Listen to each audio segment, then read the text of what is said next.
here this afternoon for Game 5 as Houston gets back to the field. Lawrence Javon with Steve Pope.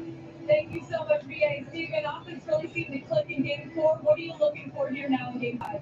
Aggressive, come out aggressive. You know, I think we know these have. What's going on, everybody? It comes down to this Saturday, October 12th, 2024. How's everybody doing out there today? Game time for ALDS Game 5 between the Detroit Tigers and the Cleveland Guardians has been moved up. Weather is going to hit later, probably about 7, 8 o'clock. Right now, it's going to be about 1:10 Eastern as we get to first pitch. So everything should be good, but in anticipation of that, it is Tarek Skubal for the Detroit Tigers and Matthew Boyd for the Cleveland Guardians.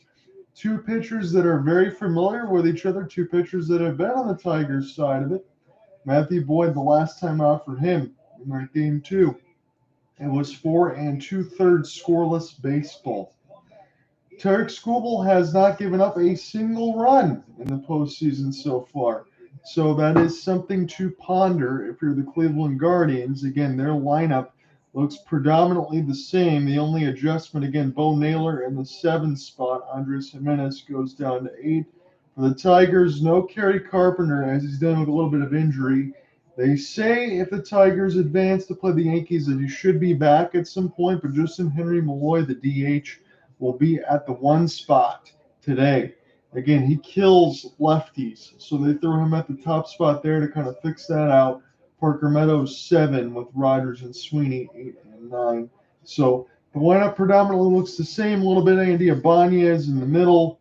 Again, as we mentioned for Cleveland, they're not going to change much there. And for Matthew Boyd, again, spent a lot of time in Detroit, 2-2, 2.72 ERA, about 40 innings. 46 strikeouts, 13 walks, rehabbing with some of the injuries. Same thing alongside the San Francisco Giants last year. When he is bright, even in the Tigers' best rotation, he could probably be a 4 or 5. He's still a good pitcher, but the Tigers need to hit him. They could not do that in Game 2. They couldn't go after and get some runs.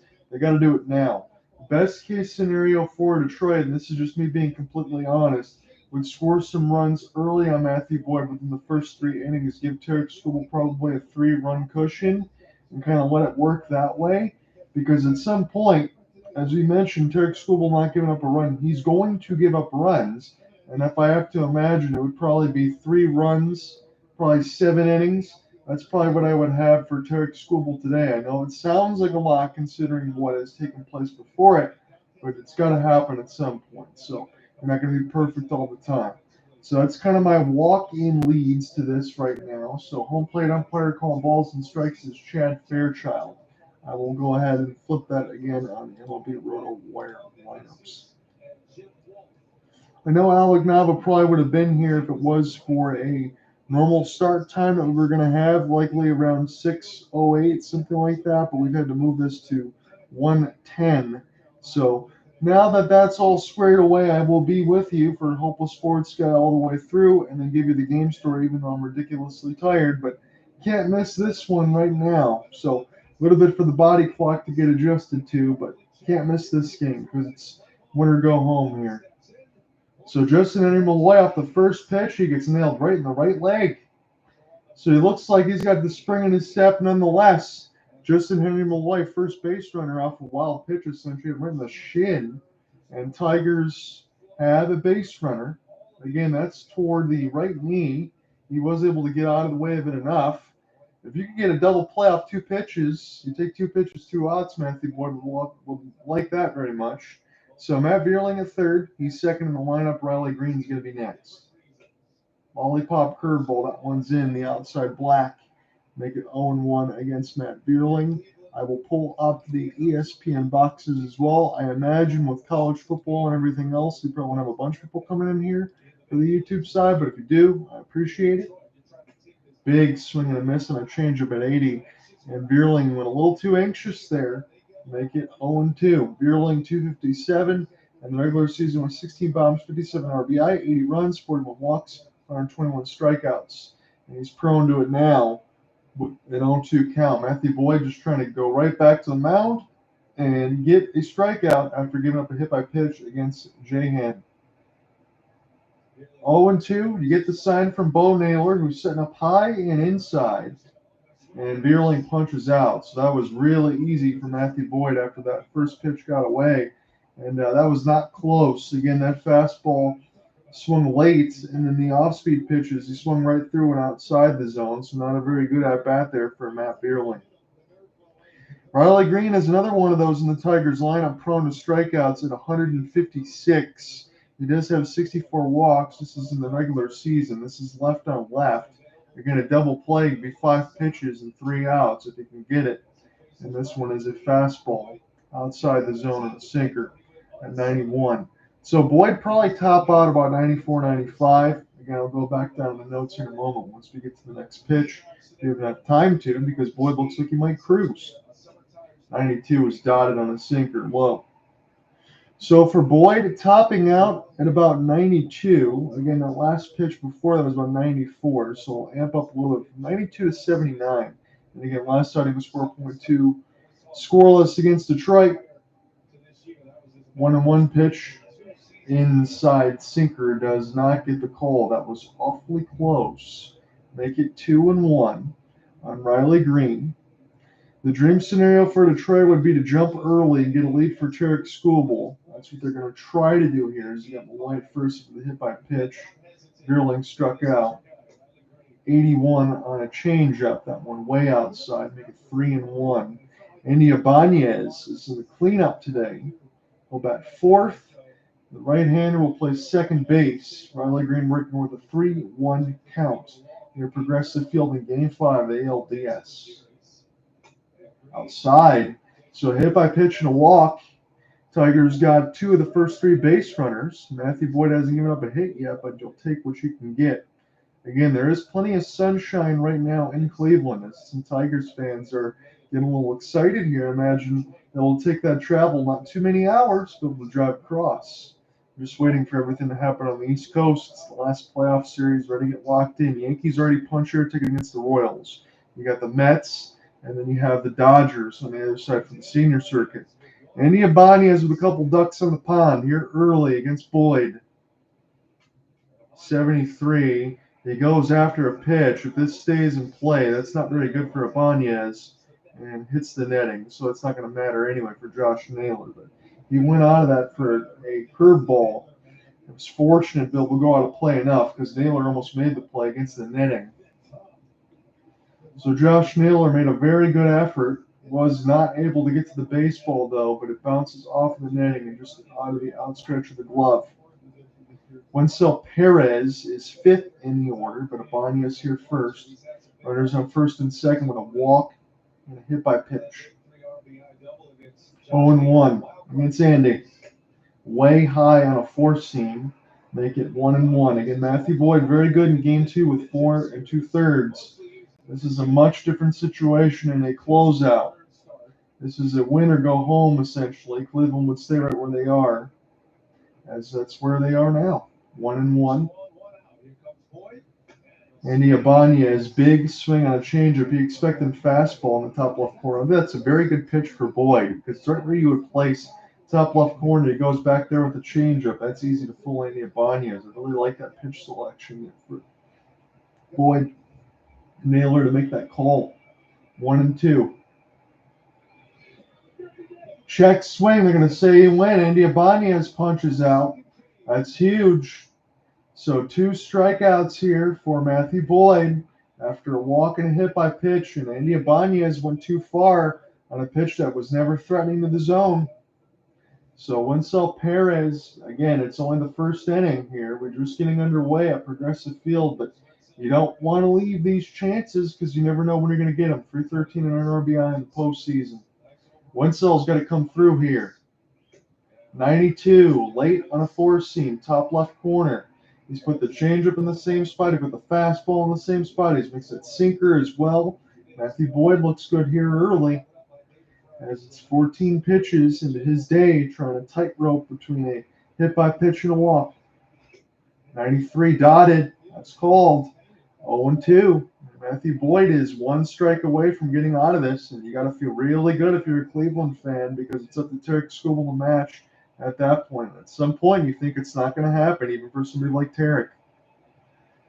Trying to strike out Wenceel Perez here on an 0-2. Yes, he does. Matthew Boyd strikes out the side. I know he gives up a walk and a hit by pitch, but excellent job for Matthew. He looks to be a big gamer. We'll go bottom one. Some people think they can save hundreds on car insurance by checking Allstate first. But you have to check your spelling first before taking off your shirts.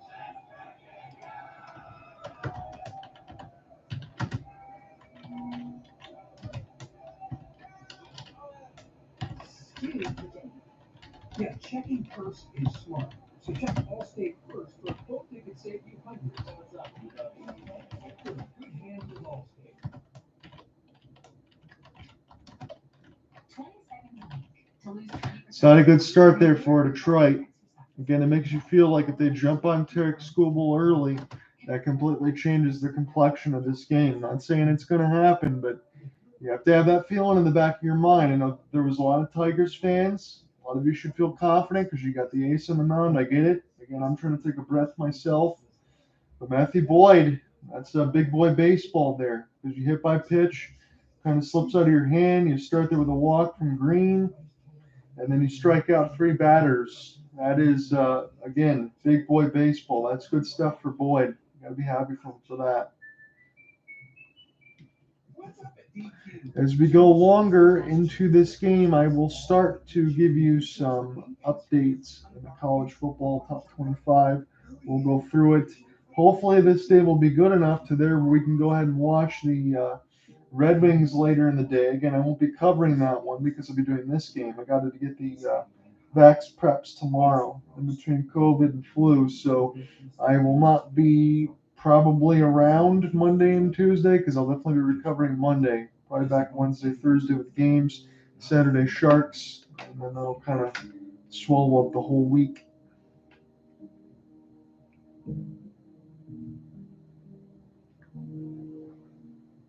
Hey Mom, how many should I decorate them? Half red, half blue. That's a really tough call. Who are you? If you look at the latest data, you're probably going to need a lot of those purple sprinkles. Wow, this guy really knows his stuff. So forget it.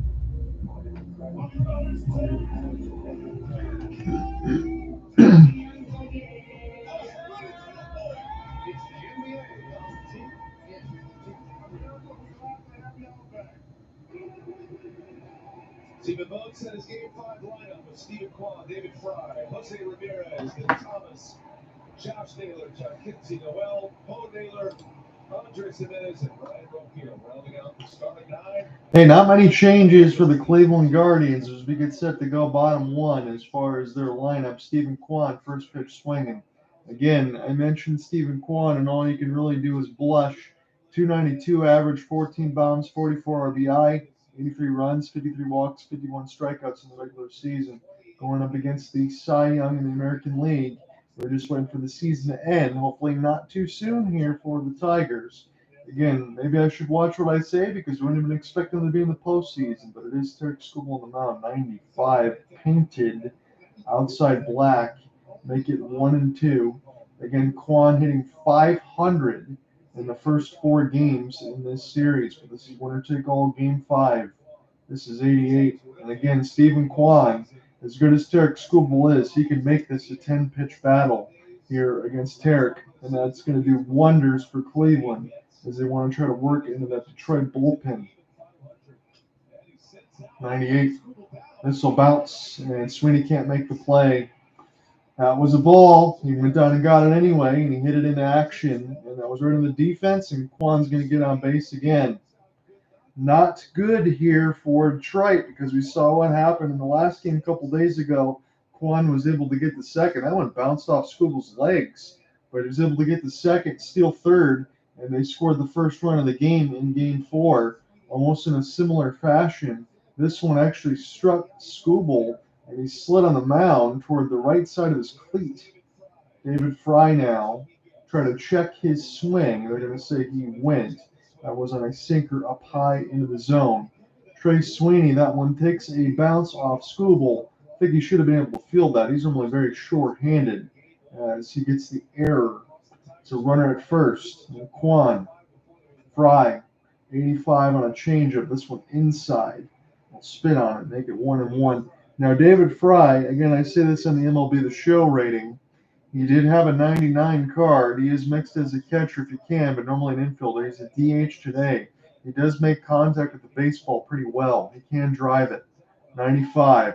This one's hit a mile-high pop-up. Jake underneath it. Of course, the railing. And this will go out of play. Make it 1-2. David Fry was the hero for the Guardians in Game 4.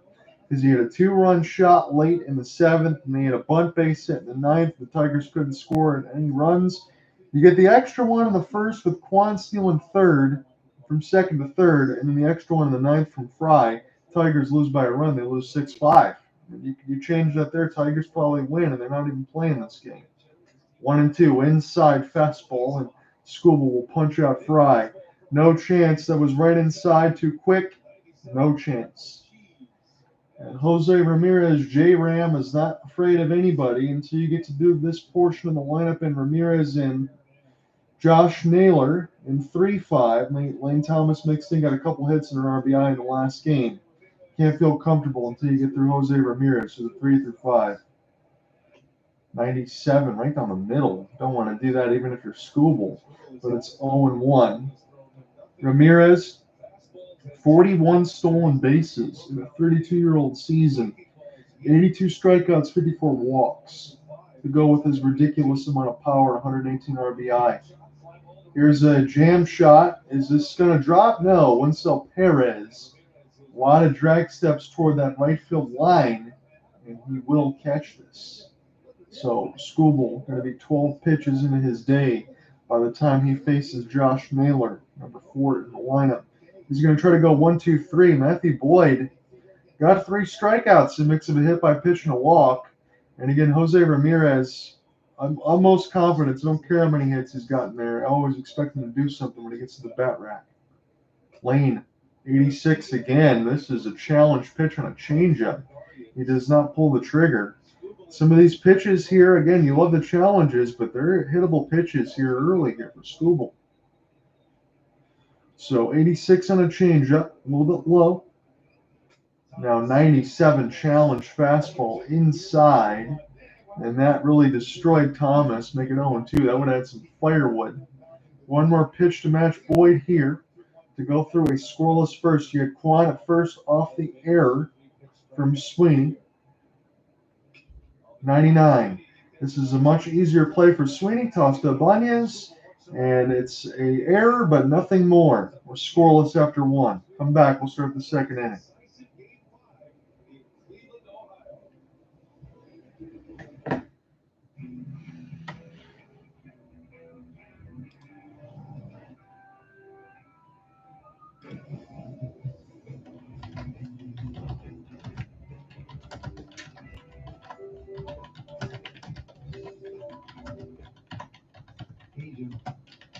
I'll definitely get those things first thing Monday.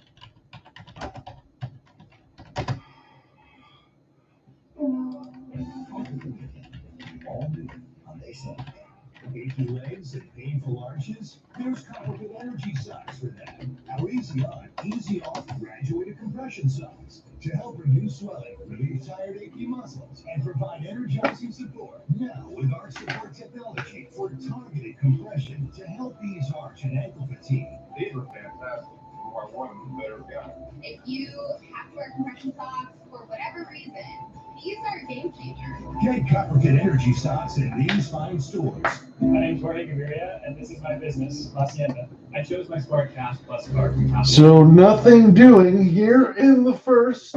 John out here with you on the call. Again, I'm a little bit tired, but I'm going to get all the way through this because we have to. It's a game 5 in between the Detroit and Cleveland. Again, it's best of 5. That's where we are right now. Winner will take on the Yankees. Regardless of what happens to these two teams next, I know maybe a little bit less so for the Guardians. No shame in the Tigers season. They weren't even expected to be here. Guardians at least want to take the next step. Turk Skubal is in the way, but hell, Matthew Boyd is in the way as well. He's pitched very well. It's now 5 2/3 of scoreless baseball for Boyd. And how long will he go before they go back into the trifecta in the bullpen for Stephen Vogt?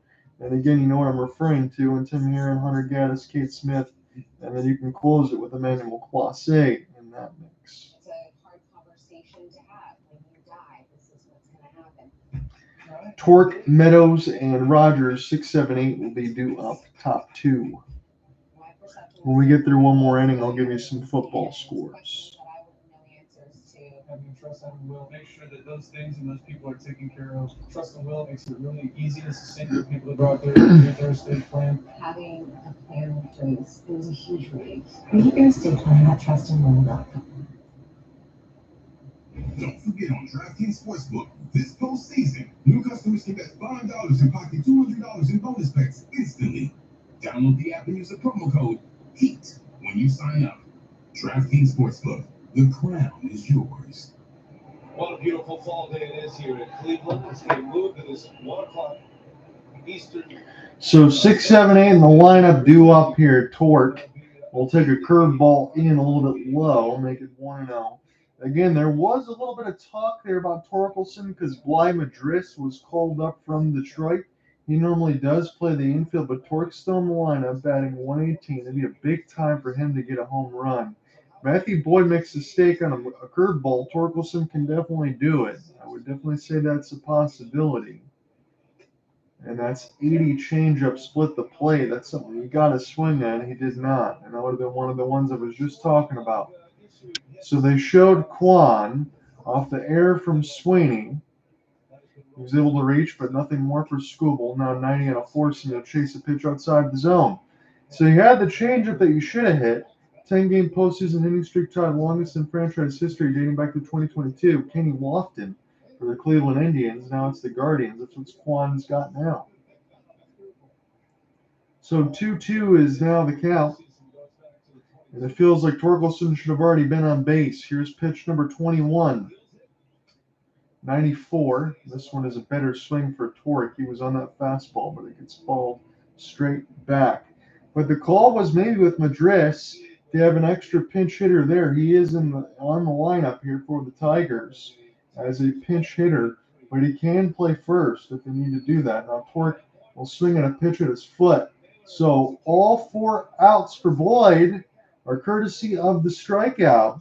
And even for me, as watching Matthew Boyd pitch several years in Detroit, I'm getting a little bit perturbed in knowing that you've seen the arsenal that this guy has had, and yet you are swinging at pitches way outside the zone, and these are like not close. I mean, if you wait an extra second, that's going to be a ball. I understand it might fall off the table and you might sit on a fastball, but you got to have better selection here. If you're Detroit, Parker Meadows, this will be slashed. This is going to fall down the left field line. He's got a double, able to cruise in. And again, we talked about in that last game, the Ty Al Kaline with the postseason record. Well, now he's already passed that as the postseason hit record for Parker Meadows. That is now 7 straight games with at least a hit. Doesn't matter where you put Parker Meadows in the lineup. Again, thank you for the like on that side. I appreciate it. Again, for the Guardians, it's Vierling going to advance against the Yankees. I don't blame you. Parker Meadows now tied Charlie Gehringer for 1934 for 7 in the postseason. That's tied for the Tigers' longest active postseason hit streak. Can Jake Rogers come through? No. Swing for the downs on a changeup way outside the zone. So Tigers have not been able to lay off those pitches down low, and that is really serving Matthew Boyd well. Again, there really is no reason to change your game plan if the Tigers are going to keep offering at it. And that's just me being honest early. 0-1. 94 high. And Jake able to keep those hands back. Make it 1-1. Trey Sweeney will be 9th. Cade Smith already getting active, so I wonder how long Matthew Boyd's going to go once it's a precautionary tail. I see no reason to move for Matthew Boyd right now. That would be a favor to Detroit at this point. 1-1. Jake, as the sign is from Bo Naylor, inside. Meadows steals third. Parker Meadows does it all, as he continues to do. And now they got to bring him in at this point. Jake Rogers needs a deep fly ball. They got to make hard contact somewhere. Parker Meadows, nobody paid attention, and maybe Bo Naylor lost the handle on the transfer. So a double and the extra 90. That's what Quan did in the opening to game 1 in the first inning. Parker Meadows does it in the second. Jake Rogers can't come through here on a fastball as he misses it inside at 94, make it 2-2. Jake has got to make contact with the baseball here. Parker Meadows has done the job. He set the plate. All you got to do is deliver the food here at this point. Again, I'm hungry. 2-2. Matthew Boyd trying to get yet another strikeout inside toward the back foot. Make it 3-2. All 4 outs for Matthew Boyd have been via the K, and the Tigers have been very susceptible to it. You could also walk Rogers to set up a double play because Sweeney hasn't hit very well either. He hasn't gotten one since game 1 of the wild card against Houston. Full count pitch. Inside fastball, and Rogers will pull it foul down the third base line, and we'll keep it going. So Matthew Boyd, 30 pitches through an inning and a third. 4 strikeouts, a walk, and a hit by pitch. It's been change-up, 4-seam slider in this sequence from 94 to 81. Full count pitch for the second time against Jake Rogers. Tigers trying to come through here with Meadows at third. Fly ball. I don't know if this is going to be deep enough. John Kenzie has a great arm. He'll let this one fly, and no chance for Parker Meadows to do anything.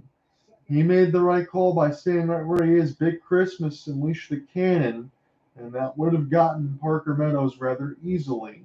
Now, Matthew Boyd, again, I know they're all professional players. You're in Major League Baseball for a reason, but he does not look the least bit bothered. His stuff looks as good as I've ever seen it, even throughout a Tigers uniform for years. This looks like vintage. Can't even say vintage Boyd. This might be Super Saiyan Matthew Boyd at this point. So Trey Sweeney, can he come through? This would be a shame if the Tigers don't get some of the first 2 innings, considering they had runners on the base paths. A walk and a hit by pitch in the first, and now Parker Meadows double and a stolen base.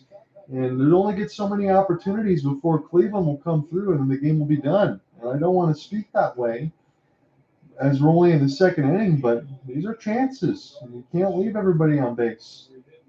0-1.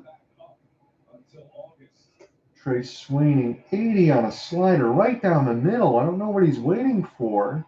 Make it 0-2. A.J. Hinch, a little bit of encouragement claps. 8 for 57 in the postseason with runners in scoring position. 4 for 37 this series. 150 and 108. I mean, that is pitiful. As it's 0-2.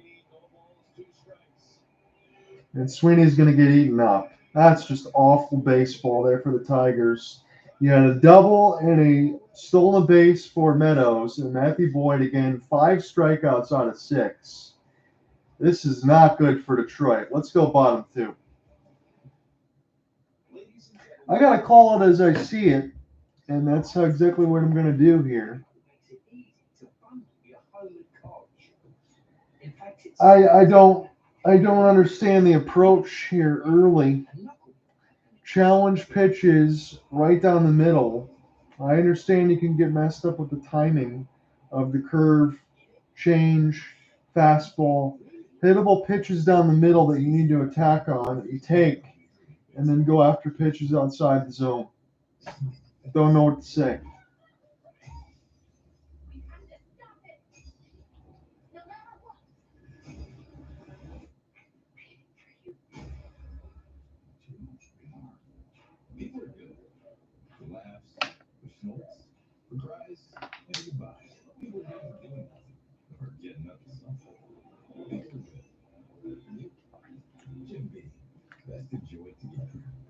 At Harbor Freight, we design and test our own tools and sell them directly to you. No middleman. Whatever you do, do it for us at Harbor Freight. Save even more at our parking lot sale going on now. Watch this, watch this. You was one of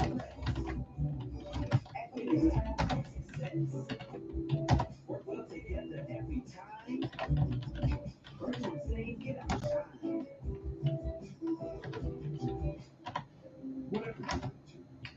Well, I'll say this as we get set to go bottom 2. If you're Cleveland, I think you got to feel pretty good. I don't care that Tarek Scooble's on the mound right now.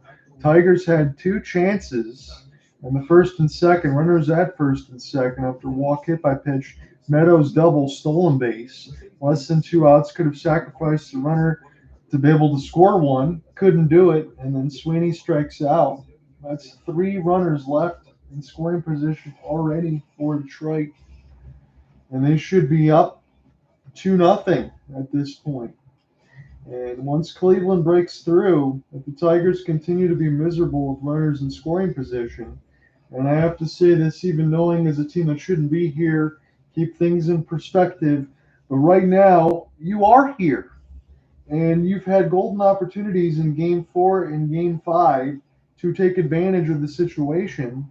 You were outplayed in Game 4. Stephen Vogt hit the right buttons with David Fry. Extra 90 feet for Kwan scored in the first. Fry sacrifice in the 9th, scores a run. And now you have these chances. You've got to help Tarek Skubal. You saw it with Yu Darvish yesterday. Got no run support. Josh Naylor, first pitch swinging. He was on time with that sinker, but he slams it foul on the first base line. Again, let's talk about Josh. Always fun to watch. He loves all the smoke. He wants it all. 243, 31 bombs, and 108 RBI. That is a dot from Tarek at 98. And Josh Naylor had his head up to the sky. He's like, man, can you give me a 50-50 here? And then let me take this timeout. I don't blame Josh there. That was close. That was called correctly. That's just tough when you mix that in there with Tarek. 0-2. This one dive bomb. Jake didn't need to block it, but he will. As they show Tarek Skubal, number 29. Again, he had opportunity for run support in the first and second from his team. They could not come through. And now Tarek's got to keep putting up zeros until eventually something will change. 91. This will be to Ibanez. Easy toss to Torkelson. 1 down in the bottom 2. It's really just getting going here in Progressive Field. Again, I don't blame you if you don't join me in for this one because it was a regular about 6:08 start. We had to move this way up because of rain that is going to be in around that time, around 7:30, 8 o'clock. Unless this game goes into some kind of 18-inning affair, we shouldn't have any worries about weather right now. It's all about the pitchers. Here is Big Christmas, Justyn-Henry Malloy. I think that is the best nickname in all of baseball, and I will credit Cleveland and Justyn-Henry for that. Still just 23 years of age, and Big Christmas takes a big cut, 87. Now Cade Smith still getting warm. Again, I still think that is a precautionary measure. If I am Matthew Boyd, I'm going out there till my arm falls off, and if my manager says to change, I'm not doing it the way he's looking. I'm just going to be completely honest with you. 1-2, change up outside the zone. Justyn-Henry does not offer.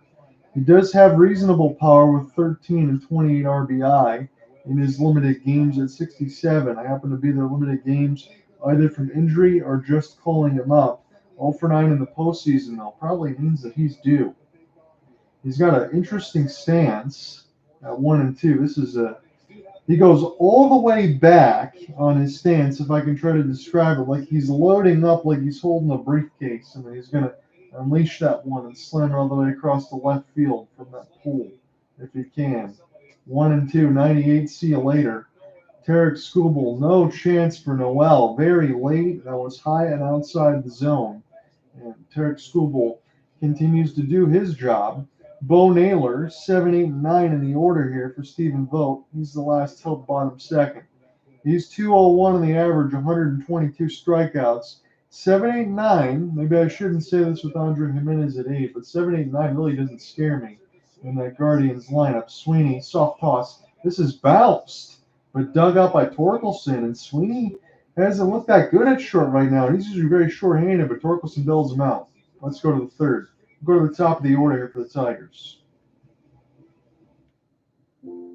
Imagine a lifetime spent waiting.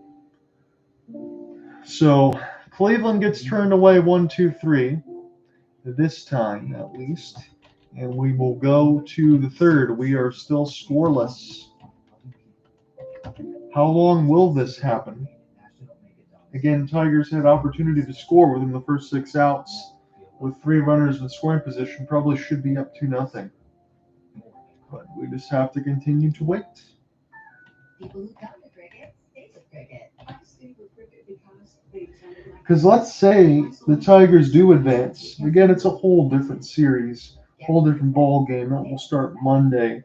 My call will be Wednesday. I'll probably mix in a hockey game on Thursday just to make sure I am warm for my upcoming Shark season, which begins on Saturday, a week from today, the 19th. They'll be playing the Blue Water Stars. It'll be at Lakeland Ice Arena, so I'll be ready for the home opener in the first week in the MIHL and the banner drop ceremony. So if the Tigers season does end, at least I look forward to a banner drop for the Water Sharks. I know I won't be feeling very good probably on Monday through the COVID shot and the flu shot. Get my immunizations for the trip ready to go because in another month, essentially, and scroll down in my computer. Yeah, another month. So a month from tomorrow will be the trip. So the immunizations take 3 weeks to kick in. It's a good time for that. And, haircut, everything else cleaned up too, and be in good shape, good to go. So I'm looking forward to it. I think I have a couple Sharks outings before I go to the trip. And we'll mix in some hockey stuff. We'll mix in the World Series, definitely. It'll be a good time. I probably just won't be back till Wednesday because I'll be getting back to 100% after the immunizations. Trustin Will has taken the process of creating your will and made it easy, like while you're lounging on the couch easy. Trustin Will is designed by attorneys, but customized by you. One question at a time. All documents are state specific, legally valid, and start at just $199. That's not a typo. Find the plan that's right for you at trustinwill.com. Well, it is Stephen Vogt who is deploying a little chaos against stage-in into the Tigers. Matthew Boyd is out of the game. 2 innings, 1 hit. Boyd finishes with 5 strikeouts. Don't know if I should say this or shouldn't say this, but Matthew Boyd goes 2 innings, strikes out 5.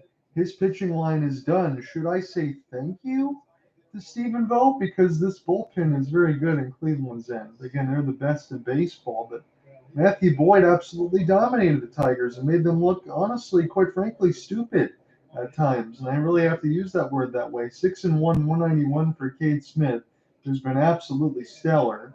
And now Justyn-Henry Malloy, who's effectively replacing Kerry Carpenter because of the injury. He is now leading off 0-2 against Cade Smith, so you're not going to have the hand in this matchup here. Little chaos for both. 96 high. That one will miss. Make it 1-2. 5 strikeouts in 2 innings. You heard that right. So 6 2/3 scoreless. He had excellent stuff for Matthew Boyd. Inside on the hands. And Malloy will back him away, make it 2-2. So we'll see how long Cade Smith's going to go. So the pitching cast for AJ, it's now for Stephen Vogt. 2-2. Inside to Malloy. Did that not hit him? He already was hit once. Again, they're trying to make it look very comfortable for Justyn-Henry Malloy on these pitches in sort of the kitchen. He gets out of the way. That could have definitely hit him in the shin guard, maybe even in the elbow. Full count. It was 0-2 against J-Ham. Now 3-2. Is he going to punch out? Is he going to walk? What's he going to do here? He was hit by a pitch to open.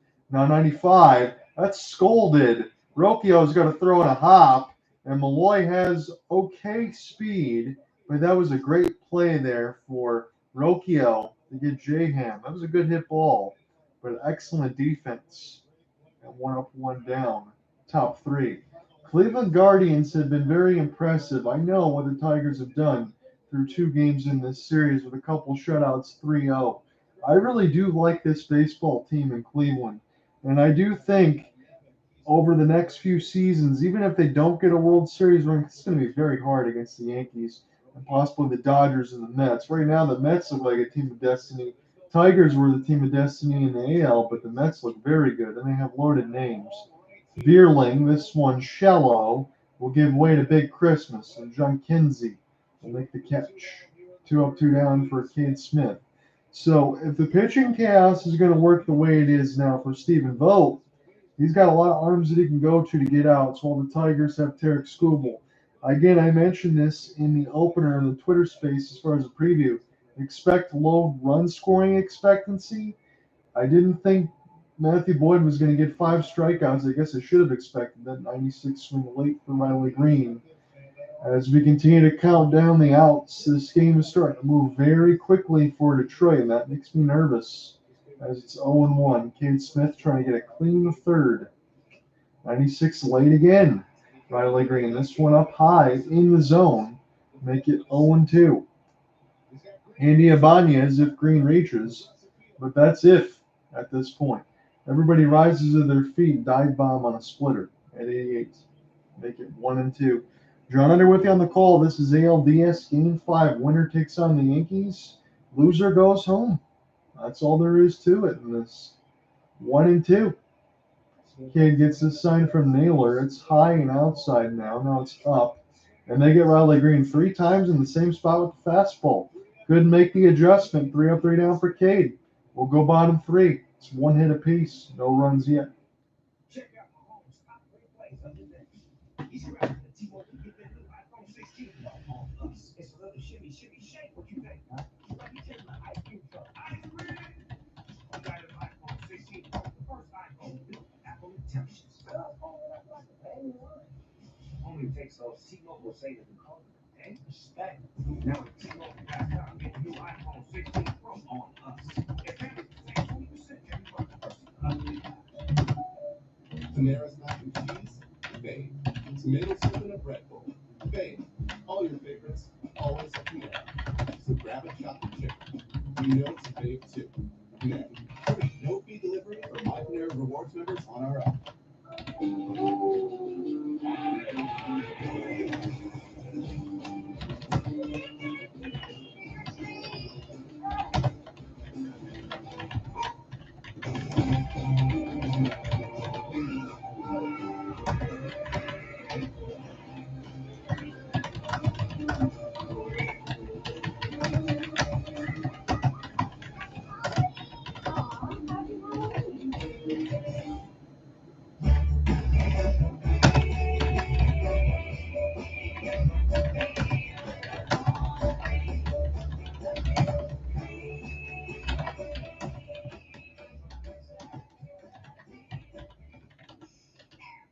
Every year, millions of nurses are ghosted by their plugins. New Airwick Advanced, a groundbreaking plugin that helps to send your staying power up to 60 days, plus a fragrance boost button. Our noses won't be ignored again. So, Stephen Vogt elects for pitching chaos. Matthew Boyd's line's officially done. He was phenomenal. 2 innings, 1 hit, 1 walk, 5 strikeouts. I wonder why, but he's done. But they go to the best bullpen in baseball. Cade Smith, 1 inning, 1 strikeout. And it's up to Tarek Skubal now. That's my gut feeling. And if Tarek gives up a run, that might be it for Detroit, the way that this goes. So we'll see.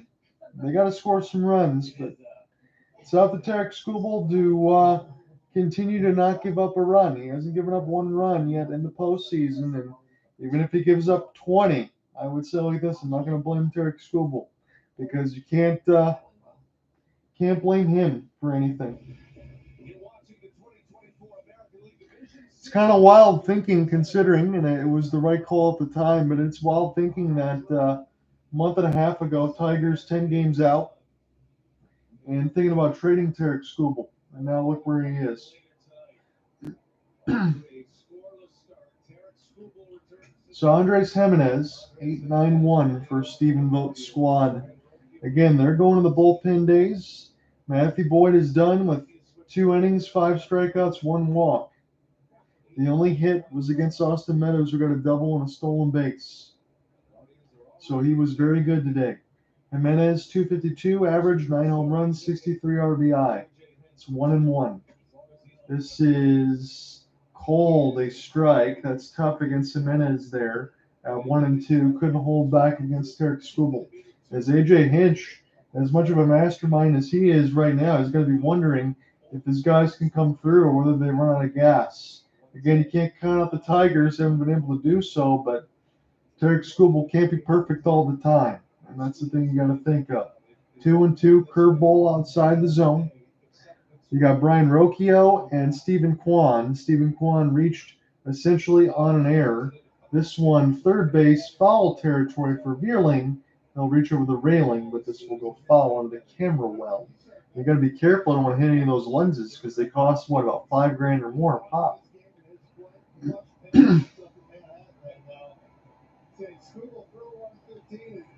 So 2-2. Winner face the Yankees Monday at 7. That's going to be on TBS. 89 on a slider, high and inside. That's an interesting pitch sequence.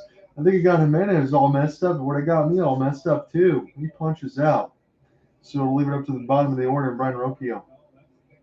So 206 for the switch bat at shortstop, still just 23 years of age. 8 bombs, 36 RBI, 90 strikeouts, and 44 walks. Does have 10 bags. That is roped. And that's going to be a sinking liner down. That's good news because you got a lot of speed. We just talked about a stolen base. And you got Stephen Kwan coming up. So Rocchio can get the second. Kwan can get a single. I can get the first run of the ball game here. That's a big event change possibly for Stephen Vogt and the Cleveland Guardians. I don't want to sugarcoat it. You got to leave it right where it is. Really good swing for Rocchio. He was right on time with the off-speed pitch. He served that to left field. So the second hit for Cleveland, and the crowd's starting to get loud. Stephen Kwan, half offer at a changeup. Make it 0-1. Would have been a strike anyway. You don't get worried about anything for Stephen Kwan hitting .529 in the ALDS. I really wish he was on the Tigers, but there's no way he'll ever be like on the Cleveland Guardians. He'll be a Guardian for life, the way that he plays. Again, he's got power. Stephen Kwan at 14 home runs. He's got 44 RBIs at the top of the lineup, which is still a lot. 12 stolen bases, 53 walks, 51 strikeouts in the regular season. He does everything well. He hits about 300. He plays a premium left field defense. 87 dot from Scooble. Make it 0-2. Again, much like Luis Ariz, Stephen Kwan does not worry about where the count is. He can always find a way to get hit and let the ball travel. He keeps the bat in the zone for a long time. He's got Rocchio at first. Good block for Jake. Rocchio doesn't go. That would have been an interesting challenge. Jake has a decent arm, maybe decent to mediocre, but he's excellent at calling the game and making blocks when he needs to. I could jinx him, but Jake Rogers is really good at leading the pitching staff. That can't be understated. 1-2 here for Jake. Set up high and outside. This one will go low and outside at 91. Got a lot of movement there on a slider. We'll make it 2-2. Again, Kwan will make you work. That's the thing that he's known for. He's always coming through, no matter the situation. That's what he always does. 2-2. Scooble slowing down the beat here against Kwan, and that was 99. That was a challenge, and they'll just shuffleboard it a little bit late. Kerry Carpenter picking up the bat now. They were wondering whether he was going to be available today. I don't know if it's a side issue, something else that hurts, but we see him shaking out the rust a little bit. He had a huge hit in game 2. Kwan, 98, drives Riley Greene back. This is a fair ball. Stephen Kwan gets a double. Riley Greene can't make the play, and every time Stephen Kwan is up, you just expect him to come through. He does. Riley Greene, I don't know if he lost it or missed a step, and this is the opportunity, even in the third, where the Guardians can win the game right here. I'm just going to be completely honest. We said it. I mentioned it going in. Scooble's due, giving up 2 or 3 runs, and he can do so right here off the tip of the glove of Riley Greene. And it's in play, fair ball, and now you got David Fry. And do you want to walk in to face Jose Ramirez? Fry offers it a pitch inside for whatever reason, making 0-1. There is no reason right now for David Fry to go after pitches he shouldn't. You got runners at second and third, and 1 out. He missed the ball, Riley Greene. And Trey Sweeney already had an error. There should be 2 errors against Detroit. Goes after another one. That is bailing out Tarek Skubal. Make it 0-2. Now you could really put yourself in a situation if you get David Fry out and on strikes and runners at second and third, you could walk Ramirez to pitch to Lane Thomas. 0-2. Fry's got to come through here. High at 100, and he strikes out. That was a terrible at bat for Fry. And now I think this opens the door to turn the wheels. If I'm AJ Hinch, I am walking Jose Ramirez, and I am not thinking twice about it. Even if Lane Thomas comes through and they score 2 or 3 runs, I think you have to live with it. I think you put the instant walk sign on, and yes, you do. So Jose Ramirez not even going to get a chance, and that is because David Fry had an awful at bat with runners at second and third and 1 out. Lane Thomas already was a hero in Game 4. He was only upstaged by Fry.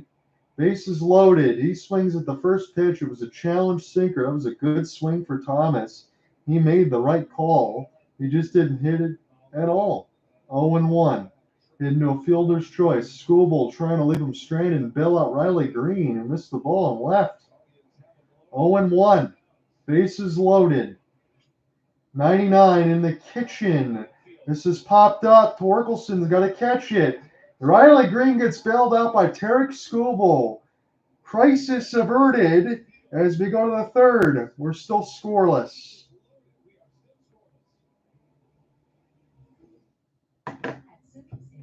I don't even know what to say. Powered by 24/7 professional monitoring and Fast Protect technology, exclusively from Simply Safe for faster police response. There's no safe like Simply Safe.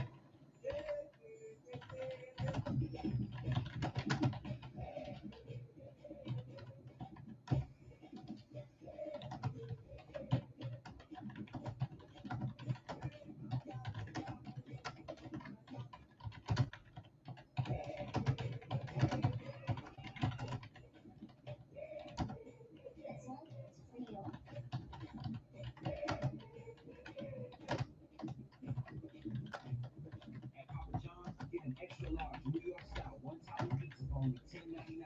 It's a mouth-watering, stretch thinner, made bigger, more for your money. Extra large New York style one-time pizza for only $10.99.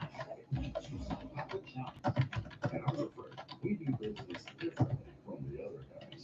We design and test our own tools. At least I can say one thing. I'm not AJ Hinch, but I'll tell you this. As soon as David Fry struck out and it was 2 outs, I'm glad, because I said it before anything else, and I'm glad AJ Hinch did the same thing. You're just going to walk Jose Ramirez in that spot. If Lane Thomas beats you, so be it. It's Lane Thomas against Tarek Schoolbowl. You don't even give J-Ram the chance. You can't. And Tigers able to get out of it. That ball bounces off Riley Greene's glove and left. That should have been caught. Probably should be an error as well. Right now it was listed as a hit. But we're scoreless through 3.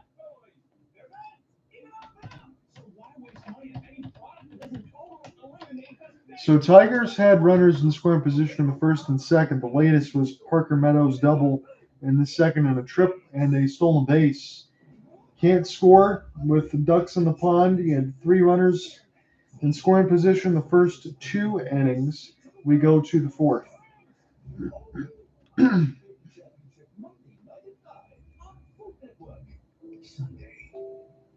felt like an intruder.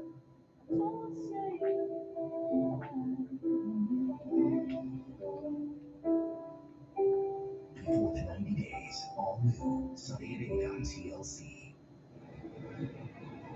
That is a serious pick-me-up right there, right? The Greene comes over, says, sorry, man. Schoolbowl. Stuff of legend. Bases loaded, and he just... Brian Anderson said it, not me. He goes into the play-by-play and he goes over to Tarek Schoolbowl, does Riley Greene, and says, sorry, I should have caught that ball. And Tarek Schoolbowl, no problem. Get the strikeout, pop out. And Colt Keith now into pinch hit. We'll see where we are right now in the Tigers lineup so I can get reacclimated again. Cade Smith still on the mound in his second inning of work, and this will be a splitter swung through by Colt. So we're 4th in the order. So Andy Ibanez, who was batting cleanup against Matthew Boyd, they couldn't do any damage against him. And that will be Cole Keith in that spot. 95 is a gorgeous dot. This Cleveland bullpen is ridiculously good for all of the arms the Tigers have been able to throw out. No-name guys. These are guys that have a fit and track record here for Stephen Vogt, and this is going to be pitching chaos for them. 0-2 against Keith. This one served. This might have bounced off Naylor's mask, and it did. He will get an extra beat. Cole Keith, again, usually none too bothered about any of the pitch count as well. Look at Cole Keith, again, 260 in the regular season, 22. He was called up right away, and he was said to be a difference maker for the Tigers, and boy, he was. Question was defense, but I don't think you worry about that if you're Colt. He's been pretty good at second. That's where we'll plug and play now. 95 high. And again, I'm so impressed with Colt, whether or not he strikes out here, in the sense of you don't see him often reach for pitches. He will strike out, but he will work the pitch count first. 96, he does there at a fastball outside the zone, but he doesn't usually go after the first or second offering. He did that time with the second offering because Cade's very good. But Colt, I think as the years continue to progress, he's going to be a mainstay in the middle of the order for Detroit. I really like him. And, everything you wanted for Torkelson, I'll say this, honestly, is he's still just 25. I think Cole Keith already is. I think he's just more advanced of a hitter. So this will bring up Wenceel Perez. He's in the switch bat right in the middle of the order for Detroit. Had a couple hits in the previous game off the bench, but the Tigers still lost 6-5. That's what forced this game 5. Again, I'll make sure I'll pull away from ESPN box because it is ahead of me. As it is 1-1, 95 up in the zone. That one swung through late. Cade Smith not messing around. He's going right after the Tigers with the fastball. Why not? He's at 95 right now in the velocity. Make it 1-2. Trying to match Tarek Skubal. 96. This one fouled straight back, but this will go plenty foul in amongst the screen. Spencer Torkelson will be next, as we got righty against switch here at this point, but it'll be righty-righty as we come back up to the next bat. Wenceel trying to still survive here at a 1-2 count. Cade Smith is 22nd pitch, 97 right down the middle. Here it is, hit it. Cade Smith, couple strikeouts. In Detroit, they're working their way right now to double-digit punchies at the bat rack. That is not what you want to hear right now if you're a fan of the Tigers, but that's a challenge fastball at 97. Wenceel tried to go down and get it rather than be even playing. By the time he made that adjustment, it's already in the zone as he's swinging his bat. So Torque, 83, half-hearted offer, and that should be an easy swing on a changeup. So Torkelson has not looked very good in this postseason. 154 with an RBI. He's just not seeing the ball well. And that's been the problem here, is he was sent down the Mud Hens, brought back up. He was hot for a couple weeks, and then you get back into the old habits. I know he was the number one pick. Sometimes you get picks that are the B word. I hate to use the word bust because he's still 25, and it's still a couple more years of team control before you even start thinking about getting paid. Him and Casey Mize high picks, but you got to come through at some point. 96 late on a fastball. Again, 95, 96, and the Tigers are swinging right through it. It's not like it's 101 here. Make it 1-2. Cade Smith is instilling a lot of confidence, and this crowd is just thinking it's a matter of time before Skubal leaves. 97, that was a good swing for Torkelson there, as he was more on time with the fastball. Fouled on the first base line as Scoob starts to get warm. He's getting ready to go back out for the bottom four. You know, it's going to be his game until it's not anymore. And if you're Cleveland, again, it's only a matter of time. 96, that one up toward the left part of the box, and Torque will fight it off. Make it 1-2. Is somebody going to be a hero for Detroit? Because that's where I am in the game story right now, as it sits at a 1-2 count for the third time. Torque does not offer at a splitter. Make it 2-2. That one bounced off the plate. That was the first time, really, I've seen one of the Tigers actually lay off of it. As Cade is about to throw pitch number 29. Parker Meadows would be next. Otherwise, it'll be 7, 8, 9 in the fifth. 85. A lot of movement on a sweeper. It's the first one we've seen from Cade. That one started as a ball and left out, way outside, about 7 feet. Full count. It was 0-2, so it's at least he's worked the count here, does Torque, but it's 2 outs. Trying to put him away. 95, good at bat here. Now, even if it is a strikeout, I will say this for Torque, he'll take the at bat because you made Cade Smith work. That's at least what you want to see if you don't come through. Parker Meadows double and stolen base. Only hit right now for Detroit. 95. This one driven toward the wall. It's off the wall. It stays in play. And Torque's got a double. That was close. Don't know if it was going to hit the left line, but Spencer Torkelson, excellent at bat. It was 0-2. Drives it off the wall. It will stay in play. And now it will be up to Parker Meadows. That was a great swing for Torque.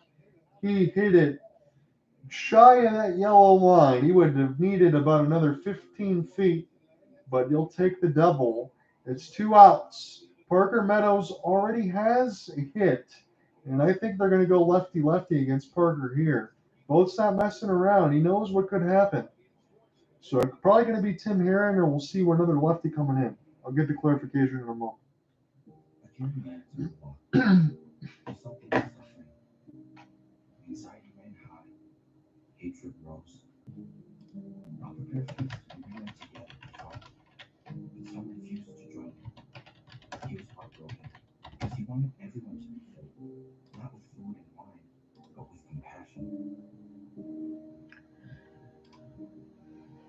So Cade Smith's line's done.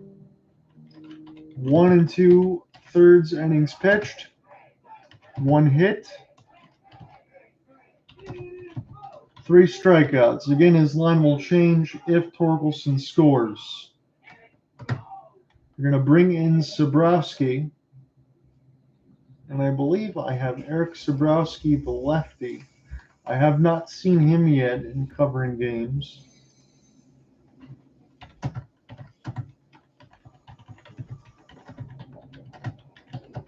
Sabrowski, the lefty, comes in with 2 outs against Meadows.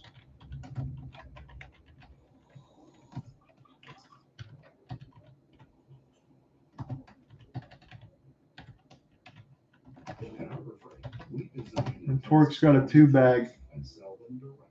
So we'll see what happens here with Parker. But Eric Sabrowski is going to try to go ahead and get the final out of this 4th for Cleveland. This would be the 3rd inning that the Tigers out of 4 threaten with runners in scoring position and do not score if Meadows does not come through here. Can't ask Meadows to try to do much more because he's already got a double and a stolen base. But Parker can do it all. I guess he's got big broad shoulders.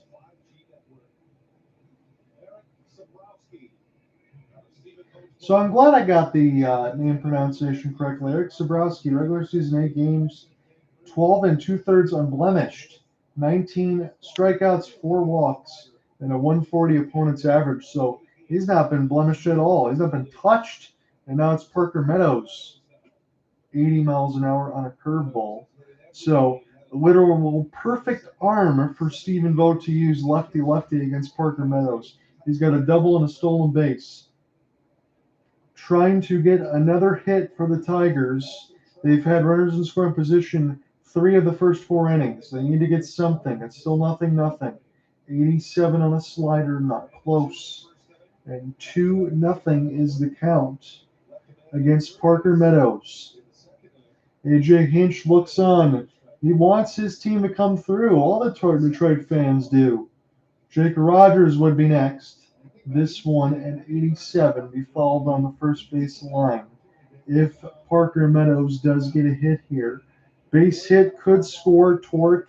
He's got average speed. If Parker can drive it, no problem. That will score a run if it finds a gap. 2-1.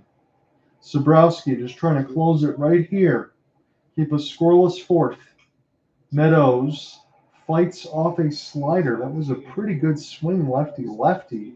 Make it 2-2. Parker Meadows, I guess, is too young to know any better. 24. Defense is elite. Speed is elite. 244 in the regular season, 9 home runs, 28 RBI, about 30 games above 500 when he was in the lineup. 2-2. Zabrowski trying to slam the door. 94, very high. And even for 6'4" as Parker is, that backs him up off the plate. Make it a full count. Couple really good at bats, 6 and 7 hole here for Detroit. 2 straight full counts. Parker trying to work his way through it. Torques at second. 88. This one falls straight back again. And we'll do the full count for a second straight time. John Under with you. This is ALDS Game 5. I'm happy to be here. Again, as we said, was not expecting to call postseason games for the Tigers. It does feel good, regardless if this journey ends today or if it continues. The Guardians or Tigers looking to play the Yankees on Monday. Full count. Draws the walk, does Parker Meadows. Wonderful at bat, lefty. And they'll keep things going for Jake Rogers. Torkelson double. Parker Meadows with Zabrowski, lefty left, draws the walk. And now he will have a 3-batter minimum to continue. Again, it is 2 outs, reminder. So if they get to the clean part of the inning, they can pull Zabrowski, but it's Rogers. 80 miles an hour curveball up. That is a ball. Make it 1-0. So Jake Rogers only hit 197 in the regular season. He's got a few hits here in the postseason. Runners at first and second again, just like in the first. He had a Parker Meadows double and a stolen base in the second. They couldn't come through. This would be the 3rd inning on a 4.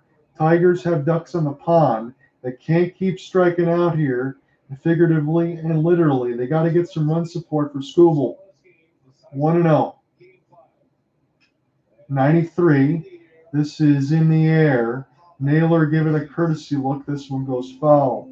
Yu Darvish pitched fantastically for the Padres yesterday in a 2-0 loss to the Dodgers.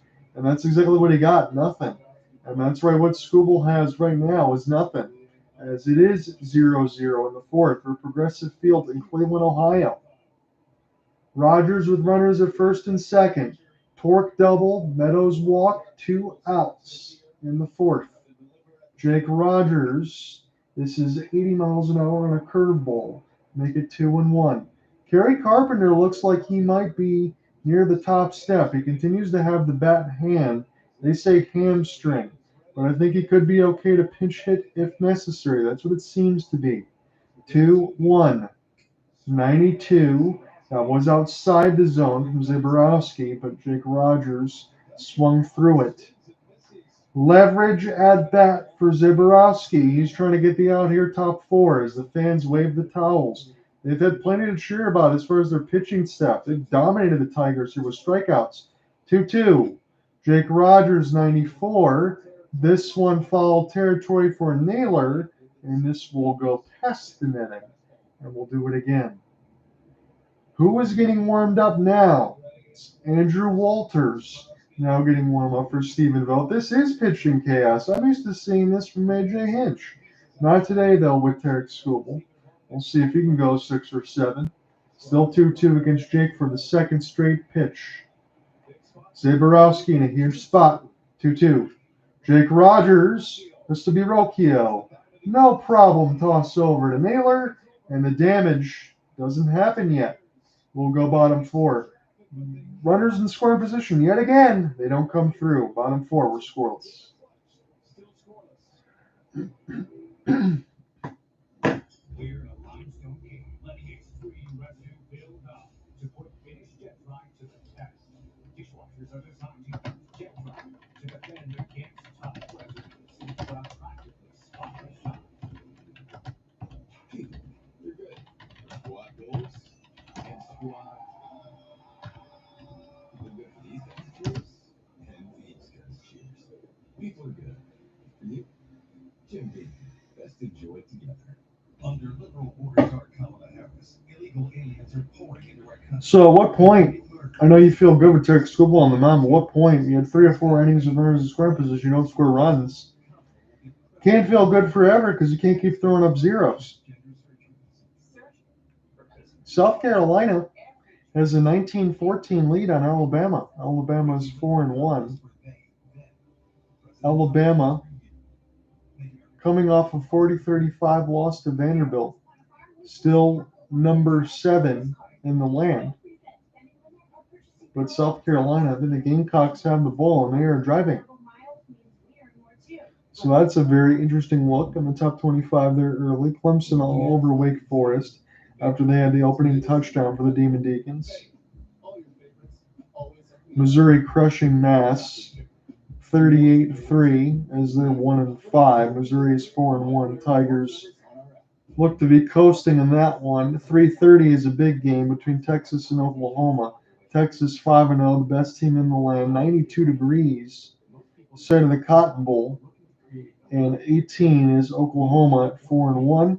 That's why we started Trust-and-Will, a modern and affordable approach to estate planning. Looking at any top 25 rank games, this could be a great day for the state of Ohio because if the Guardians win, then it will be 7:30 NBC Peacock between the Buckeyes and the Ducks. Both teams 5-0.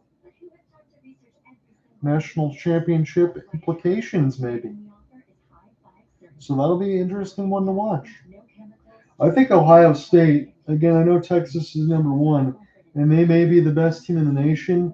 I do think Ohio State can win the whole thing. I think that they're a really good team all the way across the board, offense, defense. They always seem to find a quarterback. When Michigan can or cannot, again, J.J. McCarthy, they won the national championship towards ACL with Minnesota. Now they don't have one, but I think that they're really complete. Again, they're a little more prone to the Big Ten because I watch it. But we'll see about Texas going forward as well.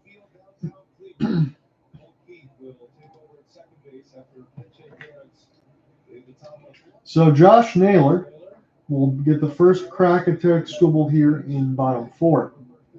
As we will go through Stephen Vogt's lineup again, 5, 6, and 7. Naylor, Big Christmas, John Kinsey Noel, and Bo Naylor. So Naylor and Naylor. 97. How did I just not notice that now? As it's 0-2 against Josh. Again, Josh is one of those guys, even though it's an arch rival in Cleveland and Detroit, if he hit a home run or if they win, honestly, I'm at the point, and it's not just because I didn't expect the Tigers to be here. I kind of like this Guardians team, too. I wouldn't even be that upset as it's 1-2. Soft serve. This could be a tough play, and this will be caught for Wenceel Perez. He's got a lot of speed for a utility player in the sense of not just he gets a chance to play every day, but normally if the Tigers, I believe if they had all their druthers and everything set, he probably would play middle infield. But he's playing on the right field side. He can make a lot of catches for Wenceel Perez. John Kinsey. Big cut on a changeup. That not close. That bounced to the plate. He still took a grand cut at it, did John Kinsey. He only had one thing on his mind. Again, it's not a surprise. Tarek Skubal's pitch count through 3 1/3, not bad. It's at 48. Question is, Tigers had runners in scoring position 3 of the first 4 innings. Didn't score anything. How long is that going to continue? Because Tarek Skubal, I said this in my open on the Twitter space, that he's just got to continually toss zeros. And again, that's understated. But how long is it actually going to continue to happen? Right now, it's happening before your eyes in the 4th with 3 1/3 completed. But at some point, he's going to make a mistake. 2-1 at 97. That one not called the strike. Rogers tried to flame it. And John Kinsey trying to work his way with a 3-1 count. Do you want to go after Big Christmas here? 86. That's dotted on the black. Outside black at that on a changeup. Make it full count. So Bo Naylor, it's the first 3-ball count for Scoob. 86. He was on time for the fastball, got the changeup, and he fouled that one down the third base line. But I like that. And that's what Jeff Francoeur was talking about as well. Man, Jeff Francoeur had a gun in the right field side. That's what I remember him for. Belongs to the Atlanta Braves and the Royals. 98, John Kinsey in off the hands. And Colt Keefe will go ahead. He's got the aviator shades on. Good look there for Colt as he makes the catch. And Bo Naylor will be the last hope in the 4th. This game continues to move. across the board. John Hunter with you on the call. We are still waiting for our first run. Tigers feel like they've had so many opportunities that this game would be comfortably theirs at this point, even if they half-heartedly came through it. I'm talking about 2 or 3 runs, not 5. They've had enough to be able to score that many, but it's still scoreless as we got 2 outs in bottom 4.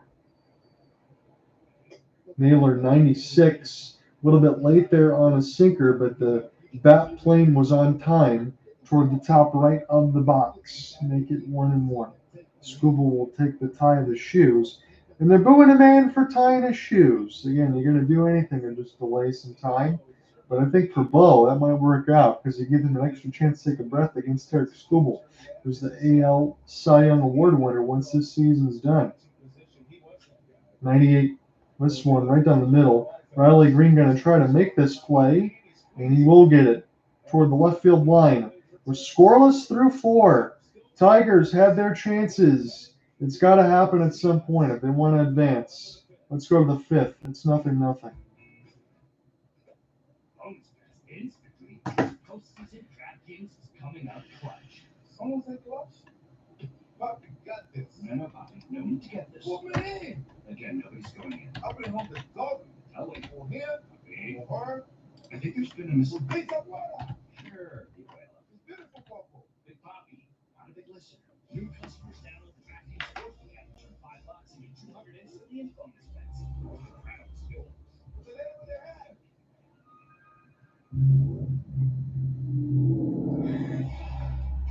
Something really crazy is happening to me.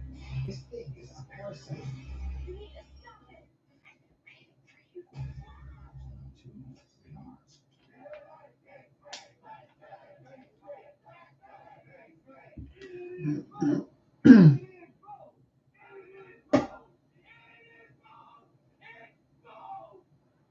Hey, thanks for the backup.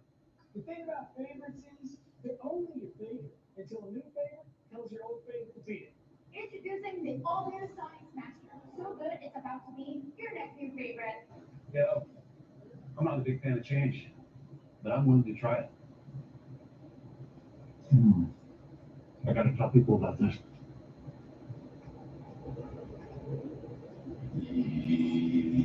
Yo. The all-new Sonic Smasher. Live free. Eat Sonic. Shame. It's been years, as long as I can remember, living in presence of people I loved and ones I didn't even know.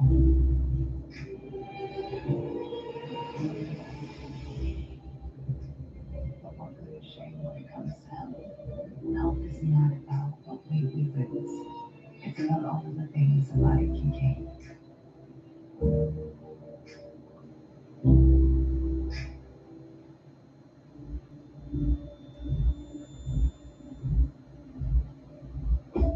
The moment I loved our Subaru Outback most was the moment they walked away from it. And that's why our family will only drive a Subaru. Subaru. More IIHS Top Safety Pick Plus awards than any other brand. Love. Just waiting for the commercials here as we get set to start the 5th. We are still scoreless. I think by the time we get to the 5th in the comment box and we're still scoreless, I'll vindicate that again in the box so everybody knows, so they can see it on the comments side. If you're just listening in, my name is John Ott. We're doing the play-by-play here for Opal Sports Guy. We've done a ton of these videos. I've been covering the Tigers a little more lately because they've been in the postseason, so that is something to talk about. It's all about pitching in his second game of this division series. Against Trey Sweeney to start the scoreless game here with Game 5. Talk about being thrown into the fire. Not in 2/3 including the postseason, innings pitched in the big league. That's it. Just 9 major league games. But he's one hit this year. Not a big strikeout guy, though. So Andrew Walters is the new pitcher. It's 2-0 against Trey Sweeney as we get set to go in the 5th. When is it going to happen for Detroit? This one high and in, 3-0 against Trey Sweeney. Cleveland's been doing the tightrope dance of danger as far as that firewall. And the Tigers have not been able to come through. Tarek Scooble's still on the mound. It's 3-0 against Sweeney. I think this is going to be an obligatory take. and that one just catches, I suppose, the top right of the box. Kerry Carpenter now will be the pinch hitter. Again, it was Justyn-Henry Malloy, so they will put him in. This will be dive bomb, and Sweeney will take his walk. 5 pitches at that. Could have been 4, 5, still the same thing. Tigers get another base runner. Thank you for the likes on this side. And again, I don't mind it, and I won't hold it against you if you guys take the Guardians to go against the Yankees. Because right now, for the amount of runners in scoring position left for Detroit, it's definitely possible. Once you get to the bullpen there and Tarek Skubal's out, even if Skubal gives up 2 or 3, that's all you need. And that could be how it is. I guess stepped on the bag lame at Comerica Park and ended up having a hamstring issue. I didn't know that, and that was what I guess AJ Hinch had reiterated. That's why he's a little bit lame as far as moving around, but when you need his bat, at least at this point, you have to do so. So Walters, 5-pitch walk to Trey Sweeney as he's just coming on the mound now. And now first pitch ball high and inside to Kerry Carpenter. They're going to try to just slow him down right here as Carpenter gets an opportunity to take an extra deep breath. Again, you know Kerry Carpenter, if you're just getting familiar with him now, he was the hero in Game 2 with a 3-run shot with 2 outs in the ninth. Tim Herron now starting to get warm, as it is pitching chaos for Stephen Vogt. We'll go through the laundry list of pitchers.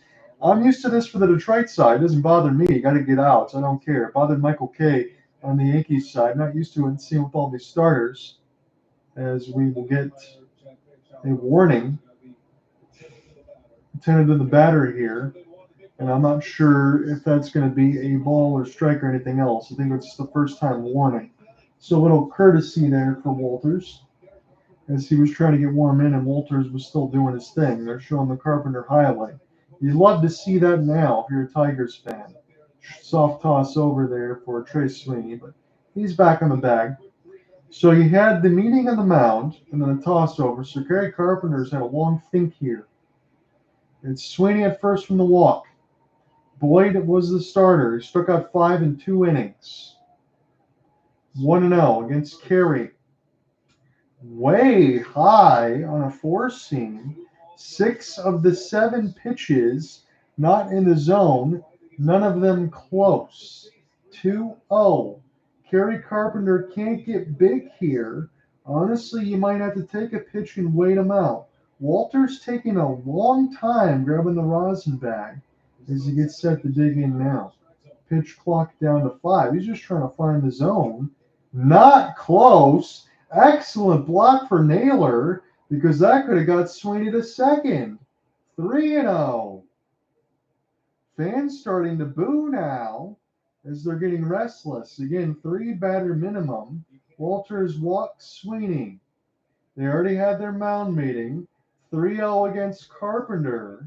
He's not found the zone. Obligatory take. Carpenter swings. I like it. 97 right down the middle. He said, I'm going to get my pitch. He just missed it anyway. I love that for Kerry. You make the right look. If you're going to get that pitch, you might as well swing at it. 3-1. Carpenter! He'll launch. This one to the wall. It's off the wall. Stays in play. John Kenzie's got a good arm. They're waving Sweeney. He is safe. The Tigers score. Kerry Carpenter. He's got a long single. It takes Sweeney from first to home. And John Kenzie made that very close. But they're calling it safe.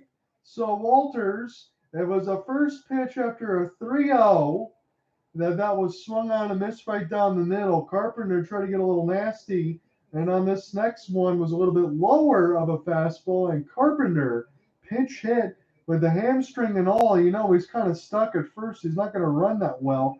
He is a soft jog. He looks like me, and I got cerebral palsy there on the treadmill, but I'd have to just like take a slow walk. That's what Carpenter's had to do. So he's going to be ginger on the base paths. Vierling's going to have to hit this far, but they only brought in Carpenter to do one thing. That was hit the baseball. It still drove it, and he got the first run. I want to see how close this was with Naylor. Sweeney got the tag down on the bag before Naylor could get a piece. So it is 1-0 Detroit. And Skubal's on the mound. Could probably be 3 or 4 if Detroit could at least got half of it done. But they have the lead now in Game 5.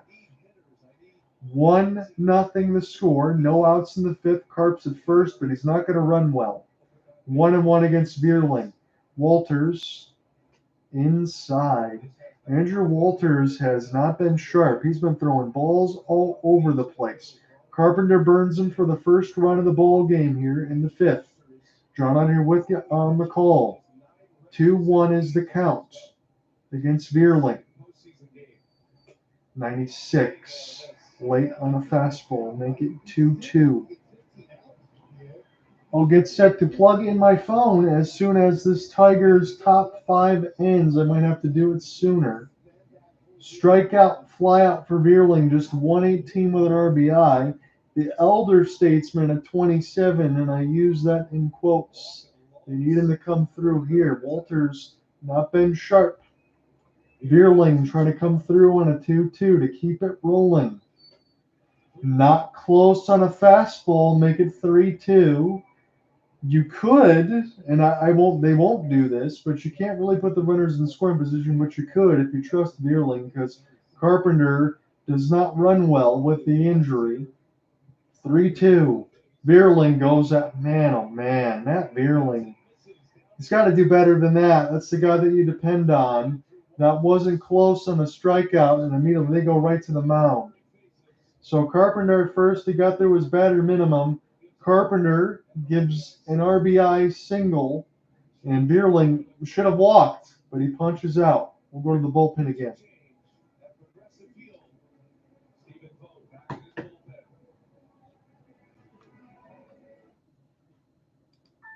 People who come to cricket stay at cricket. I stay with cricket because they tell me what it is. Because of my clients, it's like they every month. That's it. Get what you expect, pay what you expect. Smile, you're on cricket. Panera's mac and cheese, fake. Tomato soup and a bread bowl, fake. All your favorites, always at Panera. So grab a chocolate chip. We know it's a fave too. Panera, free, no fee delivery for My Panera Rewards members on our app. So I like Nutty Barbecue. You like Nutty Barbecue. I like football. I think you like football. We're like the brothers we never had. No, I have, bro. But does he have time for you? I guess he doesn't. Yeah, because I feel like he'd be here if he did. Hey, guys, come on, time to eat. Time to eat.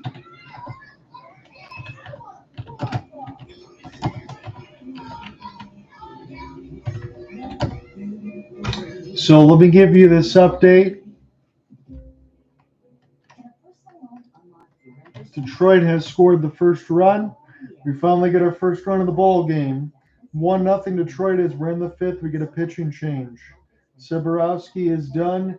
Andrew Walters came in, not necessarily providing that relieves relief for Andrew Walters.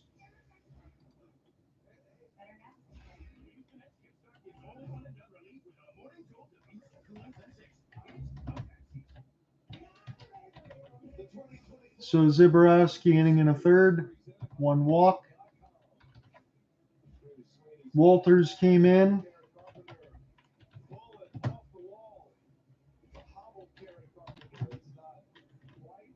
1 earned run, 1 hit, 1 earned run for Walters. 1 strikeout. Tim Herron is the new arm.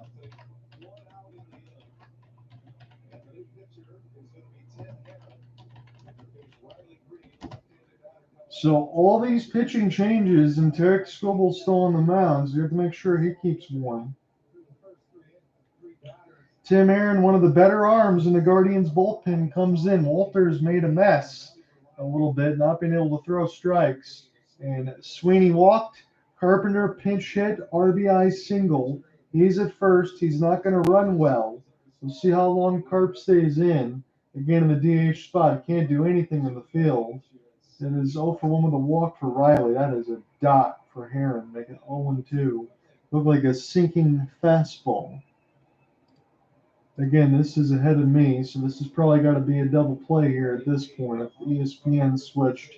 So Greene swings, and this will indeed be a double play. That's why I don't really want to look at the ESPN box ahead of time. So Greene hits into a double play. Carpenter wasn't even halfway to second. He's not going to be able to move. But he did deliver an RBI. Considering everything else, he's the one that gets the job done. It's 1-0 Tigers. We go bottom 5. Apartments.com South millions of renters find their places in Elmwood with a special place in my heart, which is why I keep a picture of each and every one of them in my wallet. I know Cleveland fans may or may not, but regardless, if Detroit or Cleveland wins, please wish me well. It'll be some soft feelings if the Tigers lose. I'll be a little bit upset, but again, it'll be full compliments and marks to the Guardians because they're an excellent baseball team. I've enjoyed watching them in this series. Honestly, you know, the run scoring has been a little hit and miss for both teams because Tigers lost 7-0. They lost a couple 3-0s. That's going to happen when you got Skubal on the mound. But I think right now, even though the Tigers beat the Astros in both games in the wild card, I think the Guardians are better than the Astros up and down that lineup. And I know it sounds crazy because Jordan Alvarez, Bregman, Tucker, Altuve, but I don't know. I mean, there's something about the 1 through 6 there, and alongside Stephen Kwan, who he's the straw that stirs the drink. And the only thing for Ramirez, he's had so many different pitching aspects to look at before he gets walked when Fry didn't come through, that I don't really blame Ramirez either. I'll just look it up. That went well.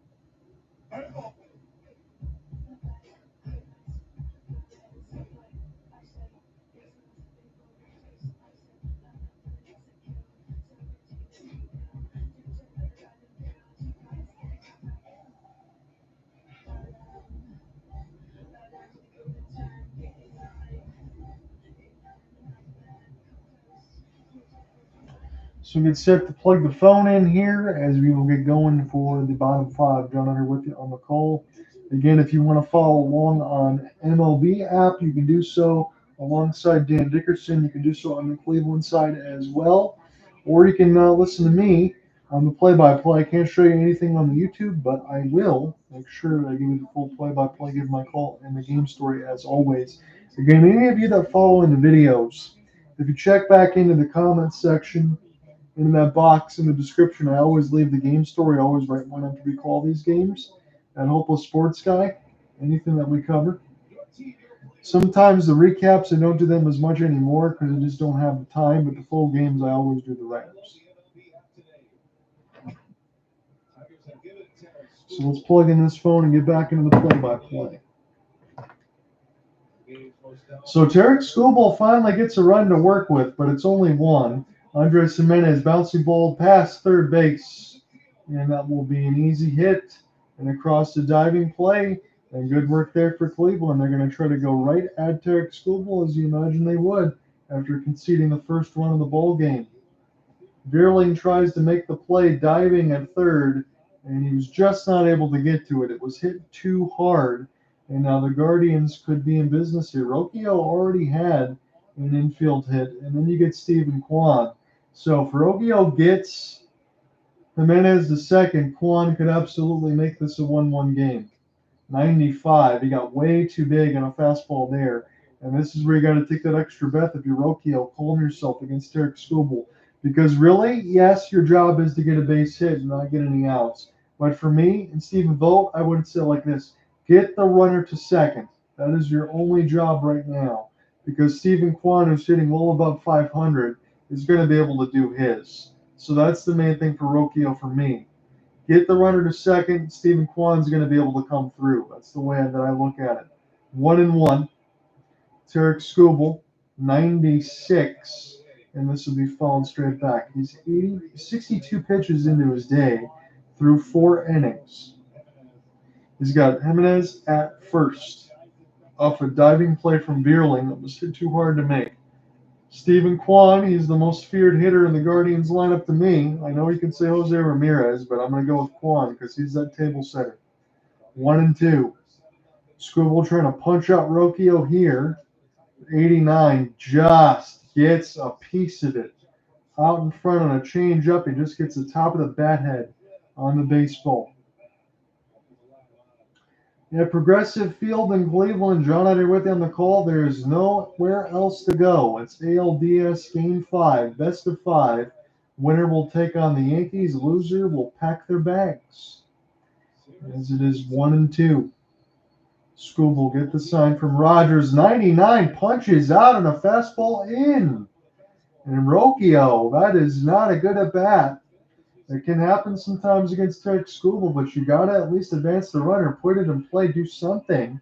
Stephen Kwan now with the runner at first. I don't care what he does to warm up. You let him do everything else. You do not get involved with anything Stephen Kwan is doing. You let him run his routine because he is locked in right now. He's always good anyway. 87 is a perfect pitch for Scooble on the low outside black, making him want to change up. Hitting 500 in the playoffs right now in these 5 games. He's 1 for 2 with a single. And you always expect him to come through or at least make something happen. Pitch number 66 offers bunt. I like that too. Try to keep the Tigers' defense on its toes. Make it 1-1. He's got supreme bat control to do that. He plays a fantastic left field. He's an incredible defender. He can be a decent power hitter, incredible average hitter. He does it all. 1-1. 98 shoots it right in between the gap. Have to play this right to Riley Greene, and he gets a base hit. Stephen Kwan does it again. Is that Luis Ariz or is it Stephen Kwan? Because Stephen Kwan does everything else Ariz does at the bat, but he also plays premium defense. Just can't get this guy out, and that's probably just as good as a walk. Just give me a single, you show bunt, you take an in-close pitch, and then you take 98 right in that same spot, and you serve it right back. That's just beautiful base hit. That's beautiful hitting. So David Fry, the double play is open. If he strikes out again, and you really can't do that this time, David Fry had this exact same situation a couple innings ago with runners at first and second and 1 out after Riley Greene misplay, and he struck out. If he strikes out again, they're going to walk Jose Ramirez again. He's got to come through here. He was a hero in Game 4. 86, that caught a lot of the plate. He does not swing on a changeup, make it 1-1. You get that again, this could be 3-1 Guardians. As it stands right now, it's 1-0. Detroit with runners at first and second and 1 out. Pitch clock down to 5. Get the sign from Rogers. Inside fastball, that one fouled back. Make it 1-2. So David Fry, last time he punched out an inside fastball, a couple strikeouts for him. This time in the DH spot, they could have used Kyle Manzardo, but right now he sits on the bench. Fry's been a hero before. He was in Game 4. Scooble trying to close the door. Inside fastball. This time he gets to it at 97. That was a pitch he struck out at 100. This one was at 97. Make it 1-2. J-Ram waiting for his opportunity. He may or may not get one, depending on what Fry does. As Scooble requests a new baseball, says, no, I don't like the seam on that one. And here come the boos from the Cleveland fans. They're just trying to get into Scooble's head however they can. Scooble just trying to make sure he remains unblemished. It's almost unfair to continue to ask him to do it. 1-2. Because could this be the unsettling moment? 89 off the end of the bat. I don't think they're going to get anybody. Nope. Not going to get anybody. And Jose Ramirez has bases loaded with 1 out. This could be the grand slam. This could be the moment here for Cleveland where they go to the ALCS. Stay right here. It is bottom 5. I know Scooble could get a double play, but I find it very hard to believe that Jose Ramirez doesn't get a grand slam or score 2 runs on a hit. Because David Fry, it was a slow right to second to Cole Keith, and Cole Keith made the right play. There's nothing he could do. You have to make sure you eat the baseball at that point because you don't want to throw it away. He hits it right off the end of the bat as slow as you like, a little cue shot, and that'll work out for Cleveland. David Fry just seems to come through. And now Jose Ramirez could send Cleveland to the playoffs. I know it's 5th as far as the LCS, but it's 1-0 with bases loaded and 1 out. Jose Ramirez, big swing, This is foul, but it had the distance. It had grand slam distance. It went foul down the right field line. Last time against Tyler Holton, he went yard left field at Comerica Park. That game went back and forth. It was a 6-5 final for Cleveland. 0-1 is the count against J-Ram, against Skubal. He hit him! It's a tie game! They hit Ramirez with the bases loaded Skubal. That one really hurt. That was at 100. It's a tie game at what cost? Right now the game is tied. Tarek Skubal is still trying to tightrope out of danger inside the J-Ram. I know he probably didn't mean to do it, but that really smashed Ramirez at 100 miles an hour in toward the elbow. He says he's okay. At 100, he had to absolutely eat it. That will be the Guardians' first run of the game. Tarek Skubal gives up his first of the postseason as he goes. The first is Ramirez inside in that elbow protector at 100. Serious heat for Skubal.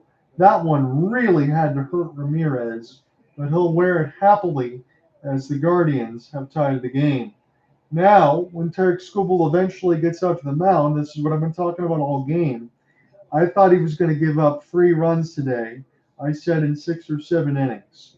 Right now, it's bases loaded. He's given up his first, and the Guardians still have 2 outs to play with. I don't think the Tigers are going to win this game if Tarek Skubal gives up any more. Because you've had runners in the first inning, in the second inning, and in the fourth. You finally came through in the fifth with Kerry Carpenter's single. And now Tarek Skubal finally gives up one. You can't ask for more, even if he gives up 20.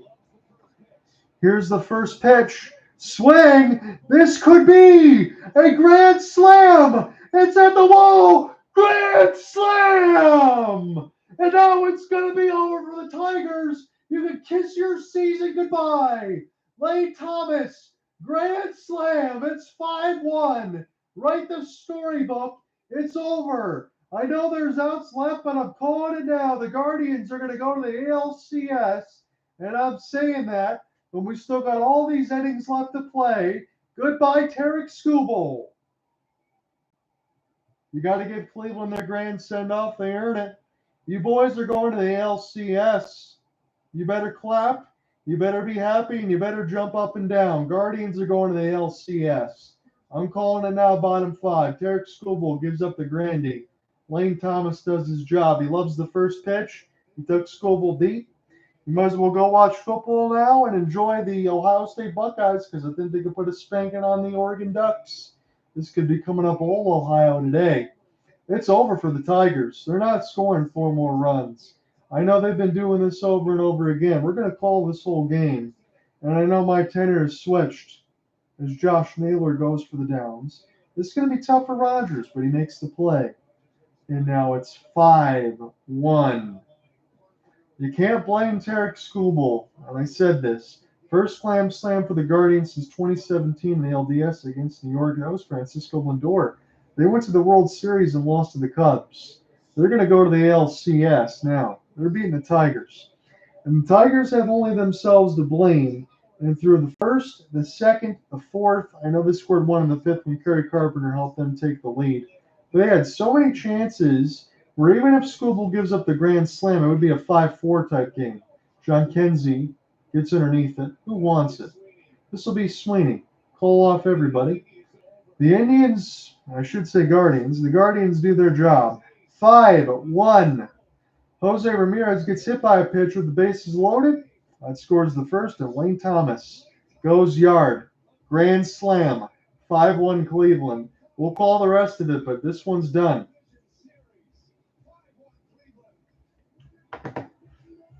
I'm not mad. I can't tell you. I can't be mad for the Tigers here. I can be happy for the Guardians. They definitely deserve it. Matthew Boyd, he was able to tightrope. Tigers should have been able to score runs against him. There's no excuse. Crooked number for Cleveland.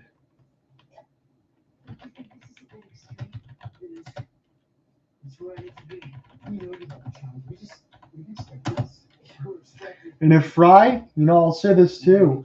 If he doesn't hit that ball off the knob of the bat and it's slow and they turn a double play, it's over. Instead, it's 5 runs for Cleveland.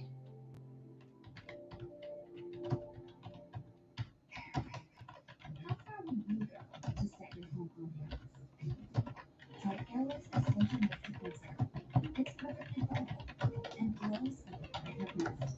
Transform mysteries with Airless Essential Mist. At our refrain, we design and test our own tools and sell them directly to you. No third. So I said this a few times during my play-by-play. Again, I'm seen as a diehard Tigers fan, but I'm being even across for both because that's how you do these games. You got to be professional.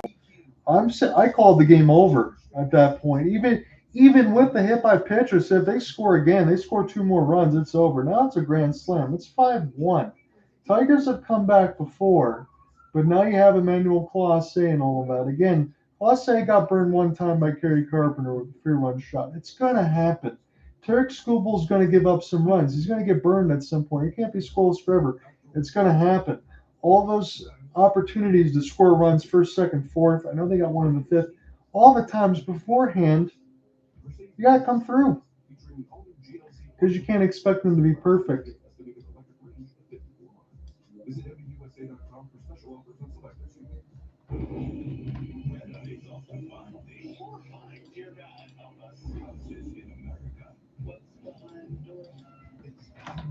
So let me update the box.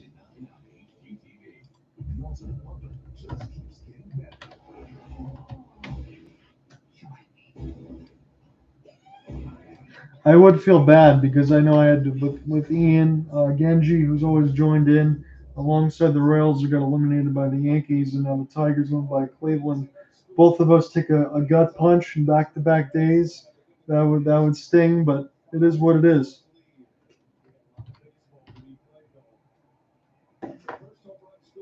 So I know Brian Anderson said it. There's a lot of baseball left to be played. I'm writing this one off. Tigers can't write it off. I can do so as the broadcaster, but Tigers got to keep playing here. So it's right in the middle of the order. Aaron's on the mound.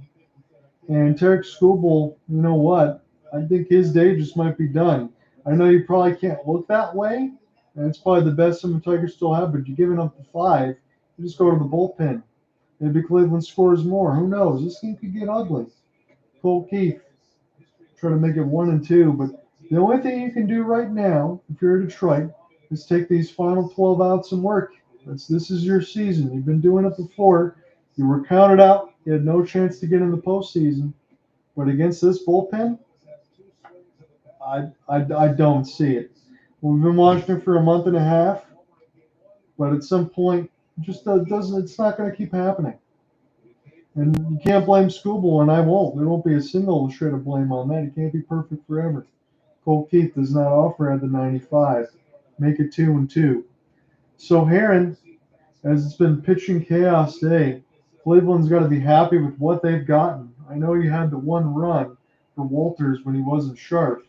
Keith will offer at an uppercut at a ball, and will strike out as it bounces the plate on a slider, and went away here top 6. So Wenceel, Perez, and Spencer Torkelson. Really no need now for Stephen Vogt to kind of play the push-pull bullpen game. I think he can kind of just do what he wants here on this side for his arms. He's kind of used some of his better ones to start. They've kept it. Now they're taking the lead. Wenceel, Perez. That's a great play for Jimenez. Jumping right into his glove. Perez hit it hard, but he hit it right at somebody. 2 down quickly for the Tigers in the 6th as their season starts to fade to black. That was a great play for Jimenez. That was bulleted from Wenceel Perez. Good jumping stab there. Just a perfect defensive play. Spencer Torkelson last drove one at the wall, 88 on a slider. We'll see if the home plate umpire wants to speed things up here. Again, now from the score line, you don't have to worry about any threat of weather, as it's 5-1 Cleveland, top 6 inside on a fastball at 96. Is he going to get the call? I still see the box now changed to 1-1. It's Heron trying to work through pitch number 13. Again, I heard a lot of blasphemy about how Stephen Vogt was being outworked by AJ Hinch. I didn't like that either. Torkelson, this is a good hit swing for Torque. He's got a couple of hits here. He's going to try to make his way to second. Stand-up double. Good work there for Torkelson. So even if the Tigers season does end, they'll end this pretty strong in Game 5. He slammed it across the wall and then served it left field. He got inside on a slider. He was not handcuffed. He smashed that thing down the left field line. So Tigers get another base runner. They've had so many in this game. It's just about stringing it together enough to try to get back in. Tigers get 2 more runs here. They could make things interesting, but again, they have to do it with 2 outs. It's a 5-1 lead for Cleveland. And at some point, you could ask Clase to get a 5 or 6 out save. Parker Meadows, he's been ridiculously good in this postseason. Can he do it again? That's a good swing for Meadows at 88, but he just cut through it. Hunter Gaddis now starting to get warm. So all the usual suspects that we've seen calling 3 of these games, as it remains 5-1 Cleveland. Low. This gets away. I don't know if Torkelson saw it, and he did. He does take the extra 90 feet. If Parker Meadows gets a base hit, Tigers get a freebie run here. They'll definitely take it. Again, it's 2 outs, but this got away from Naylor. He totally lost track of the baseball. He looked one way. He didn't know where it was, and Torque, he got on his horse. He got an extra 90 feet. So good job taking that extra 90, keeping your wits about you with the eyeballs. This could be big for Detroit to try to steal a run here if Parker Meadows can come through. 1-1. Naylor gives the sign for Tim Herron. Outside on a slider at 86. Again, if Herron wants to, he can be careful with Parker and deal with Jake Rogers instead. I don't know if that's what you want to do because the Tigers are down 4. You don't want to give extra base runners. 90. 3-1 now. But Parker Meadows essentially has been the Tigers' best hitter. So you could play with your food a little bit because you don't expect the bottom of the order to come through. But who knows? 3-1. Does Parker want to get nasty here? Pitch number 18. Outside. So they do walk Parker Meadows. Parker Meadows has had a fantastic game. And again, I'll say it. If the Tigers season does end, Torkelson and Meadows had gone down on the sword. They played excellent games. Again, Torque early had a good at bats. He's been locked in late. Can Rogers make this mean something? 1 hit would make this a 5-4 game. Stephen Vogt might just go right to Hunter Gaddis off the righty-righty. You don't want to mess around here with 2 outs. You don't want the Tigers to deliver a big hit. I think he might just go grab the baseball from Tim. He gives him the pat. He'll grab the baseball. Hunter Gaddis now trying to get the last out. Tigers get a big hit. This could change some things. With 2 outs in the 6th, but that's it. Come right back.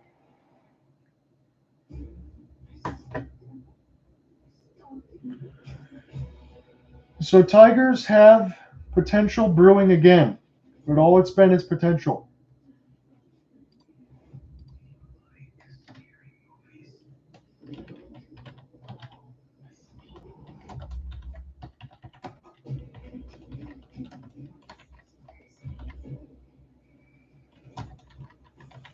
So Torque double, Meadows walk, and a stolen base.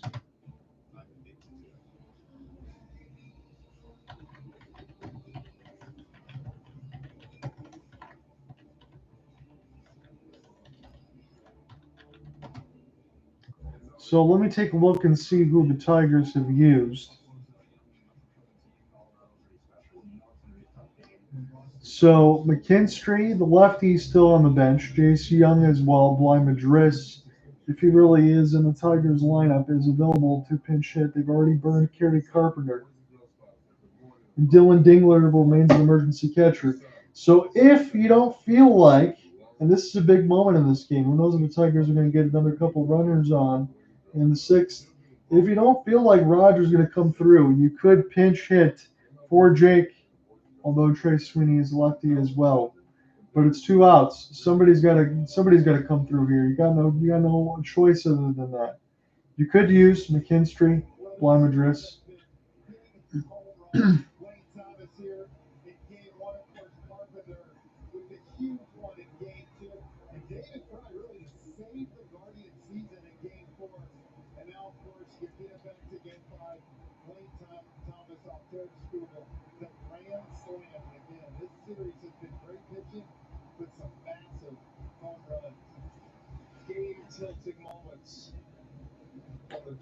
So let me make sure I get this on the pitching line. We'll get this on the call as well once you get a moment.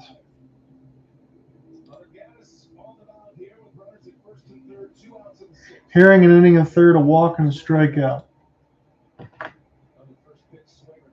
So Jacob Rogers, with runners at first and third, does not offer at the first pitch from Gaddis. Make it 1-0. Slider low and outside. Jake Rogers really needs to come through. Tarek Skubal will go with the grand slam. It's 5-1 Cleveland. David Fry saved their season the other day. Jake Rogers underneath it. And this one will go back in amongst the crowd. 1-1. So Jake Rogers hasn't had a lot of power in the regular season at just 10. When he was right, he could get about 20-25. As Tim Herron will look on. I don't know why he's so sad about right now. As just runners first and third, because his bullpen definitely can pick him up. Dive bomb from Gaddis. Make it 2-1. And again, I mentioned this with Meadows about the walk. I think that one makes sense, but you got to go after Rogers here. You could wait for Sweeney, but again, then you're really playing with danger because a grand slam for the Tigers makes it a 5-5 game. So you got to get Rogers here if you're Cleveland. 2-1 with 2 outs. And the swing for Rogers had no business going after that, but he did anyway. Make it 2-2. So runners at first and third. Torkelson got a double, stole third. Meadows walked. The crowd is waving the towels as they should. Cleveland has been excellent in the last couple of games. David Fry was a hero. Now it's Thomas. Rogers, this will fall and will score a run for Detroit. Jake Rogers gets a single. So Meadows goes to third. Jake Rogers makes it a 5-2 ball game with 2 outs. And now the Tigers have a chance if they hit a home run to make it a 5-5 game. I wouldn't believe it myself after already writing the epitaph. I did that in the 7th in game 2 against the Houston Astros, and that was my undoing. If that happens again, I'd be happy to eat my shirt on air, kind of like a la Bart Simpson. Trey Sweeney, there for Gaddis. You got the pitching advantage here. 97 dotted. Again for Trey, he hasn't exactly been a comfort blanket at short. You could also make a pinch here, but he's got a walk and a run scored. He needs to come through. The Tigers got to score a couple more runs. It can't just be one. In the 6th, outside, 97. Make it 1-1. So Gaddis 7 pitches into his day. Trying to pick up Herron, so one of those runs is charged against him. Still another responsible runner at third will be charged to Tim if Gaddis relinquishes it. 1-1. That's a good swing for Sweeney, but a good pitch as well for Gaddis. On an inside changeup low, it looked like Sweeney was a hair just from crushing that thing. Make it 1-2. Towels wave again, trying to get the last out. In the 6th. Sweeney toward the back foot. I don't know how it didn't hit him. He would have leaned in at it at all. It would have been a base runner for Detroit. Almost wish he did. Tarek Skubal can only look on here as he's in line for the loss. 5-2 Cleveland. Rogers with an RBI single. Tigers try to draw closer. 3 seconds to go on the pitch clock. High on a changeup. Good young eyes there for Trey. Full count. Kerry Carpenter in relief for Justyn-Henry Malloy at DH. It's a full count. Rogers can get his run started at first. Gaddis, full count pitch. Sweeney will golf it foul, and we'll do it again for a second time. John Hunter with you at Progressive Field in Cleveland, Ohio. I know the Buckeyes will get set to go against Oregon on the road, but this could be a great day for Cleveland. If the Guardians win and the Buckeyes beat the Ducks, this would be an all-star type weekend. Main thing all they care about right now is the Guardians to go to the LCS. Full count pitch, shake off Naylor one time. 97 and Sweeney stays with it. 97 on a fastball. So full count for a third straight time. And I know Sweeney hasn't got any hits that he's wanted yet, but at least he's fought his way through this pitch count since he's been up to the bat rack. So Rogers will get a head start one more time. And Meadows at third. Torkelson already scored. Inside, not close. Sweeney draws the walk, and Kerry Carpenter will come to the bat rack with bases loaded. And all of a sudden, for one of the Cleveland fans, I see fear in his eyes. I don't know if Kerry Carpenter is going to do this again. I would happen to think there might be a pitching change or a long meeting on the mound. Hell, here's what I would do if I am Stephen Vogt. And I know this happened to him in the ninth inning with 2 outs against the very same man in Kerry Carpenter. I would go to Emmanuel Clase. I've seen Terry Francona used to do it with Andrew Miller when Cleveland Indians made the postseason against the Chicago Cubs. Use your best guy in the most important time to get outs. But Hunter Gaddis, I think, is going to be, he's got to his 3-batter minimum. So we'll see. Gaddis now against Kerry. He already started with an RBI in his first plate appearance for Detroit. Bases are juiced with 2 outs. If Kerry Carpenter hits a grand slam, I'm going to lose my voice. That would give the Tigers the lead. It's 5-2 Cleveland, and I was writing them off when it was 5-1. 3 for 7, 2 doubles RBI career versus Hunter Gaddis. It's a pretty good sample size, all things considered. Kerry Carpenter, as the Road Tigers fans got their hands in their head. Kerry Carpenter, 95, lost the bat. He almost lost the bat like I thought he was tossing it. So, Kerry Carpenter, and you know what, I'll tell you this. The way that Matt Vierling has swung the bat today, even if Kerry Carpenter ends up with a walk, that would not be the worst thing in the world because it would still be 5-3 because Matt Vierling has been pretty poor today. You never want to mess around with the bases loaded and continue it, but still, 0-1, not close on a changeup. I don't know if that's in the back of mind of Gaddis' head, but I got to throw out the scenario as it comes because the Guardians still have plenty of cushion here. Bases are loaded, so one swing out of the ballpark changes things, but if it's not out of the ballpark, Cleveland should still have the lead with good bullpen arms in tow. 1-1. 96, that one was right down the middle. And I don't know why, but Kerry Carpenter is following that one straight back, and Hunter Gaddis is lucky. I know he's not breathing a sigh of relief and he looks stone-faced, but that was right down the middle against Kerry Carpenter. That is a awful pitch location. He cannot afford to do that again. This could be where the strikeout happens if Kerry gets big. Bases are loaded. So leverage up at it's 5-2. Rogers RBI single, but that's all we got right now for the Tigers. Top 6, bases jammed. Kerry Carpenter punches out. So Tigers get 1, but it's not enough. Hunter Gaddis got away with one right down the middle that Carpenter fouled back, but he did his job.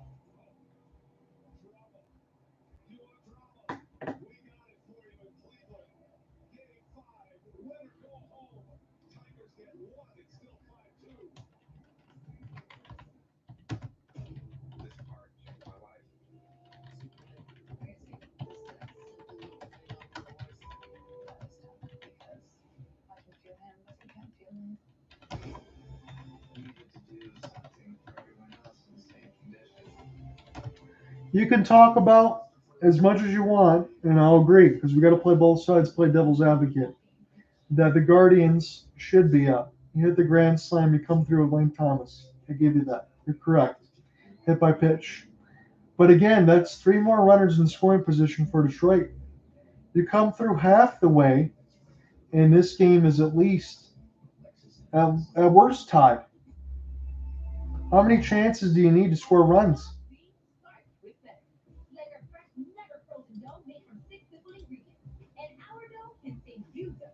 Get 2 or more Papa Perez favorites for just $6.99 each. Order now on the app from Papa John's.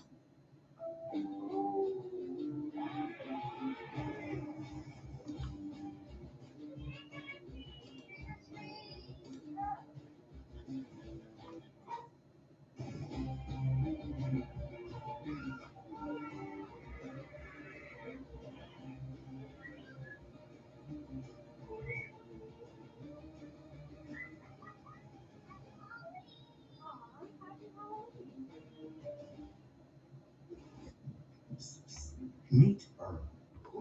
Earl, like all cats, craves food that's meaty and juicy. But in a dog eats first world, he's never had food made with his needs in mind. Luckily, his human found Smalls. Smalls makes gently cooked fresh food that's junk food. Just meaty, juicy, natural ingredients. Ready to make an Iron Lives 10? Visit smalls.com/TV to receive your first comments.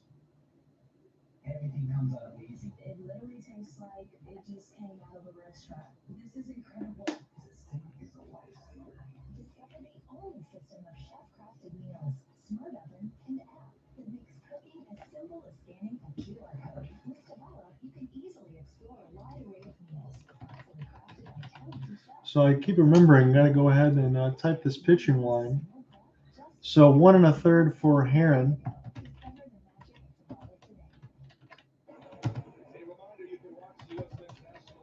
One hit, one walk.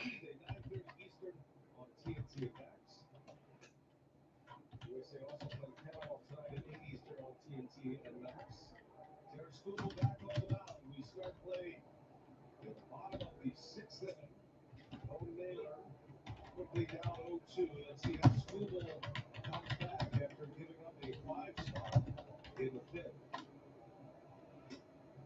Didn't take it long to take care of Bo Naylor. So Bo Naylor gets wiped out by Tarek Skubal. He's back on the mound after giving up a grand slam. It's 5-2 Cleveland. Again, Jose Ramirez got hit by a pitch. Lane Thomas, grand slam, and Tarek Skubal, I guess they're going to let him go one more inning. I think this will be it before they go to the bullpen. I said 6-3. It's about 6-5. Bunt base hit off the drag, and that goes right to first for Torkelson. Step on. So that is not what you want to see for Cleveland. At least I know you want to try something different there, but at least make Skubal throw a few more pitches so they don't even entertain bringing him out for the 7th. So Scobal's giving up 5 runs. He's showing that he's human. Again, that was going to happen. I said 6-3 when Nick Edwards asked me. I said he's going to at least give up some runs today. Rocchio. This, Wenceel Perez on a slide makes the catch from Skubal very quickly. It was a 5-pitch, 3-out inning. And Cleveland goes quietly. They still have a 5-2 lead. Will Vest was getting warm. We'll see what else happens. At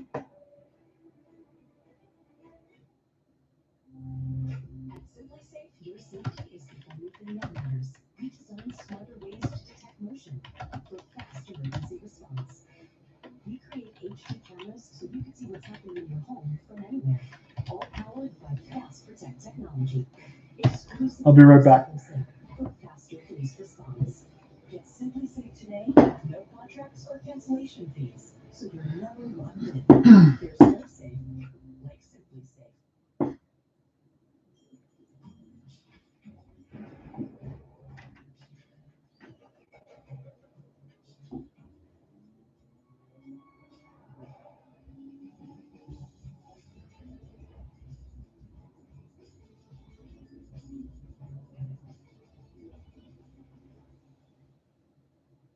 You found it then. Of course I did.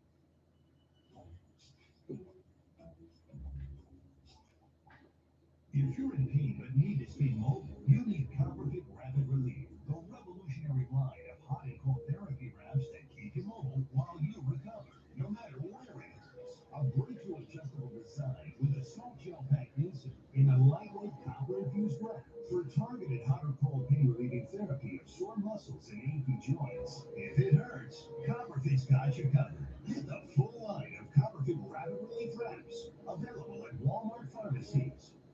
Panera's mac and cheese, tomato soup in a bread bowl. Fave, all your favorites, always at Panera. So grab a chocolate chip. We know it's a fave too. Panera, free, no-fee delivery for My Panera Rewards members on our app. This is the most exciting moment in painting. When the frog tape comes off.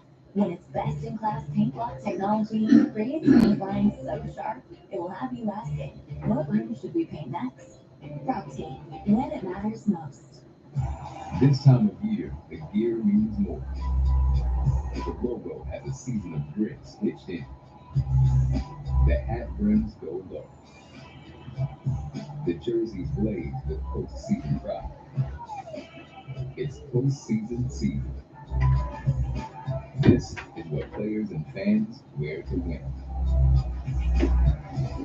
Visit MLBshop.com for your favorite team gear. Let's go to the 7th.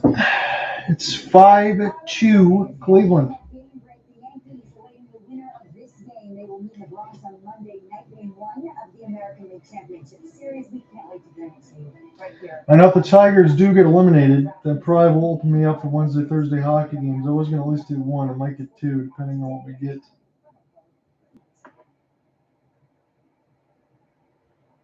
Thank you, Lord. Great job in the studio. The rest of the gang, as always. So Matt Vierling has not looked comfortable today. Hunter Gaddis is up on the mound. There's a little shadow drop there for the play-by-play, kind of a little half and half, and that was a ball called a strike. 1 for 3 with a double walk in his career against Hunter Gaddis. He's got to come through here. Tigers need Matt Vierling. That's why he's in the 3-hole. 0-2. 95. This one will be a shallow fly ball. John Kinsey loses his helmet, and he will go ahead and watch this one go foul. He lost that cap as he was trying to make that play, Big Christmas. He does have some good speed. I definitely can as a young man at 23 years of age, but he's more known for the power. But still good work, good effort there for John Kinsey as the bat boy just trying to get out of the way there for John Kinsey to attempt to make a catch. So Vierling, Greene, and then we will mix in, I still believe, Colt Keith at the 4th spot. 5-2 is the score. Cleveland's got the lead as we're top 7. 0-2 against Vierling. 89 on the slider.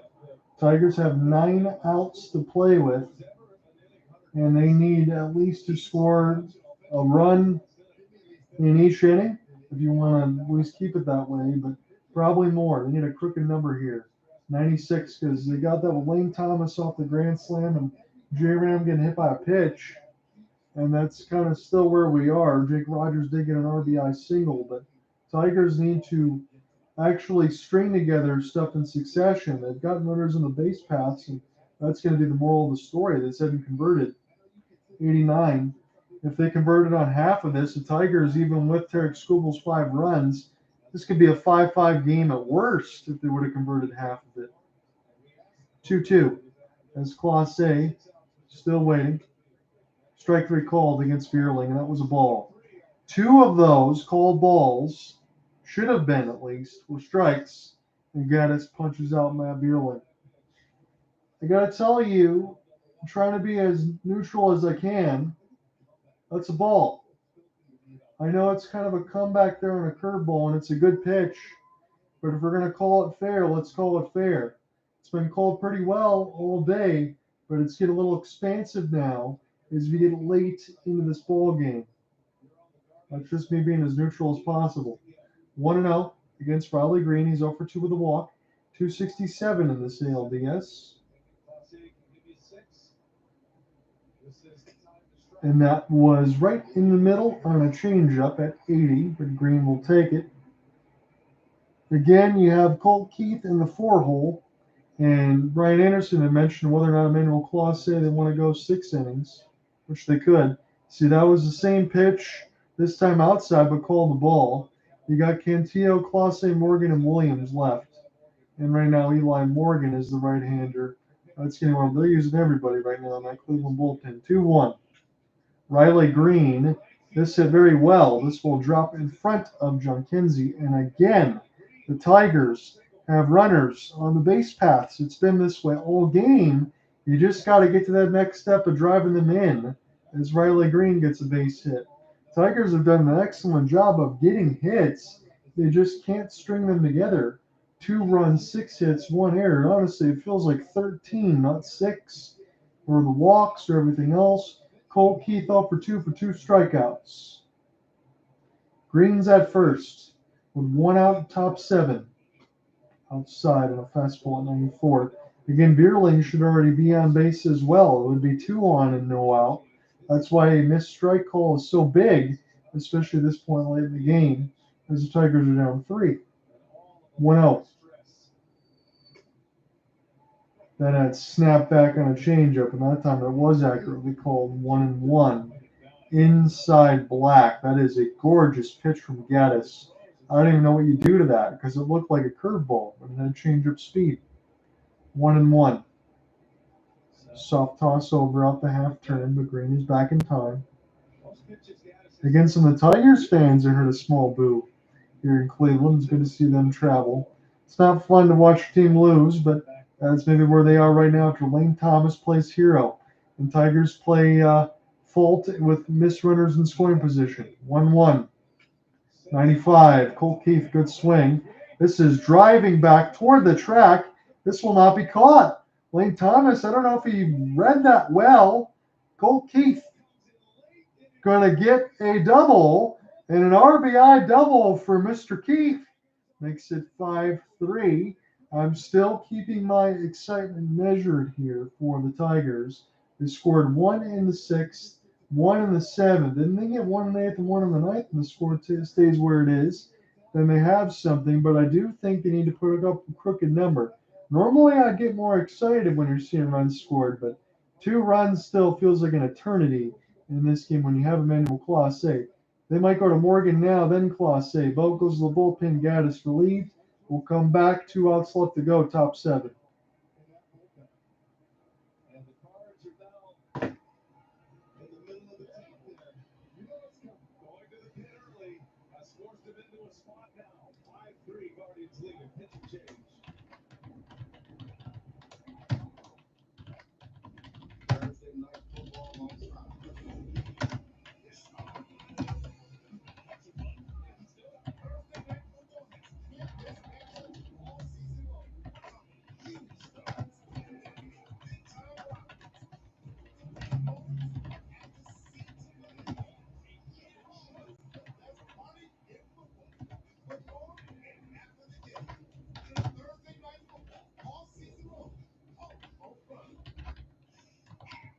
Every year, millions of nurses are ghosted by their plugins.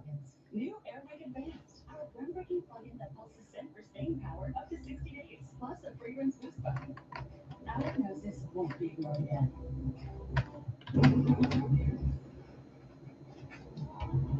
I'd be happy to be wrong as a Tigers fan if the Tigers can continue to try to fight their way. They had so many runners in scoring position. Now they're starting to fence post some runs. It's single run scoring, which need more.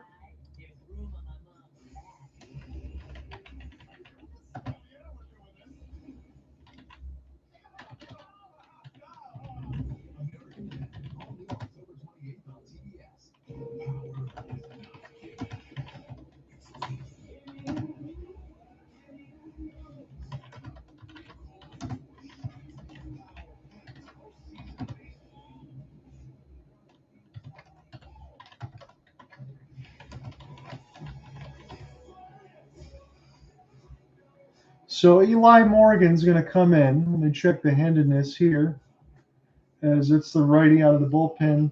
They still have Emmanuel Clase and Joey Cantillo, and that's all they got left in the bullpen, unless we're going to starters.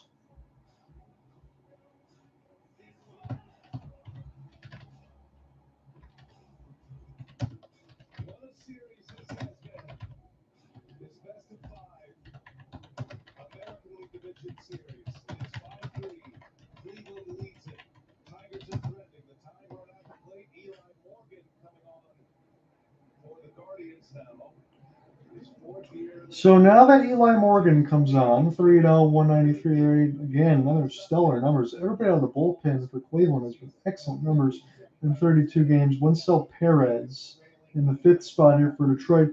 More fence post scoring, perfect dot on a fastball, make it 0-2. But as we look in between Detroit from where they are, again, fence post in the 6th and 7th, that's just a single run. It's 5-3. Lane Thomas grand slam is the leader right now, and Perez punches out. So Morgan does his job, gets Perez. Spencer Torkelson, even righty on righty, I'll say this. The way that he's played today, he's a home run, double away, maybe a 1-run game, maybe a tie game. Here for Spencer Torkelson. I can't count him out. Or Parker Meadows, the way that they have swung the bat today. You get to Jake Rogers and Trey Sweeney, we'll see. But for Torque and Parker Meadows, this is the most dangerous part of the Tigers lineup right now in this game. You have to say the way that they've been hitting. Curveball, 0-1. Torkelson 2 for 3 with a pair of doubles and a run scored. So even in a loss, if there is a potential to happen for Detroit, you take that for Torque and build on it. Big swing and a miss on a changeup, but I don't mind the swing there. He went for the downs. He was waiting for the fastball. I tried to be on time. Again, the towels wave. I feel like I'm repeating myself. 0-2. You have a runner at second with 2 outs. Tigers brought in 1, just like they did in the 6th, to try to scratch closer. It's 5-3 Cleveland. Torque was down 0-2 the last couple of bats. 91, not called the strike, and a slider. Again, the fans are going to boo, but we're going to keep it fair as we said. It was called against Vierling unfairly. It was a strike. Probably could add another extra run for the Tigers already. Torque, deep breath. 1-2 count with Colt Keith at second. Spencer Torkelson will watch his slider miss low and away at 2-2. John Underwood at Progressive Field in Cleveland, Ohio. Parker Meadows waiting on deck, a couple walks and a hit for him as his hit streak continues. He wants to continue in the postseason, but the only way to do so is if the Tigers win this Game 5. Cleveland's got the lead. Does not offer. 3 times now for Spencer Torkelson to be 0-2, and it's 3-2. Good work there for Torque. As we will take a look one more time. Full count pitch. Pitch clock down to 1. Torque takes a change-up strike. Damn. That's what Torkelson says. I didn't mean to swear during the live play-by-play, but that's top left corner, and that froze him. Again, they waved by. Cleveland fans are happy. It makes me mad when I see the fans do that, because then I really start to get angry, and I'm trying to stay neutral, but... And for a guy that's burned you a couple times, you're playing with fire there. And you could have drove that. That could have been a 5-5 game. Well, we'll go bottom 7. Tigers do score 1. It's 5-3.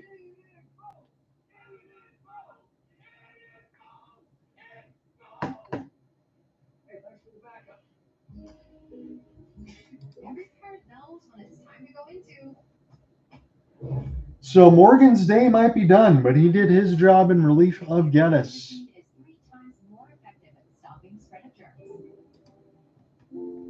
Imagine a lifetime spent waiting.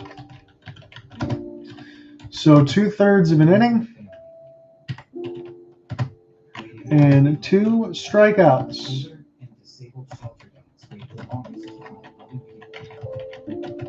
Of Perez and Torque.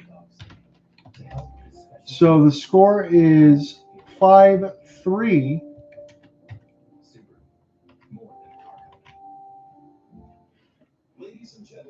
Runs in the 5th, 6th, and 7th. 5 runs in the 5th for Cleveland. 5 runs, 6 hits for Cleveland. 3 runs, 7 hits, 1 error. Probably should be 2 against Greene. Looks like Will Vest, according to the ESPN box, is coming in against Stephen Kwan, who's 2 for 3 with a run scored today, who has been excellent. They cannot get him out. Alabama survives against the South Carolina Gamecocks. They win 27-25, and South Carolina had the lead for quite a while. That's what I'm seeing right now. Iowa is crushing Washington 40-16. That's not going to make Cooper Hopkins happy. Hell, it's not going to make me happy being able to see that score.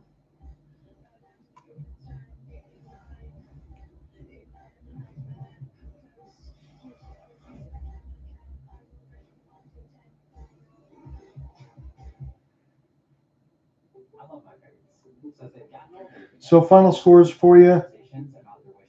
Army beats UAB 44-10. They're 6-0, 5-0 in the American Conference. Buffalo beats Toledo 30-15. Ball State survives Kent State. They're 2-4. Kent State's 0-6, and they almost beat Ball State.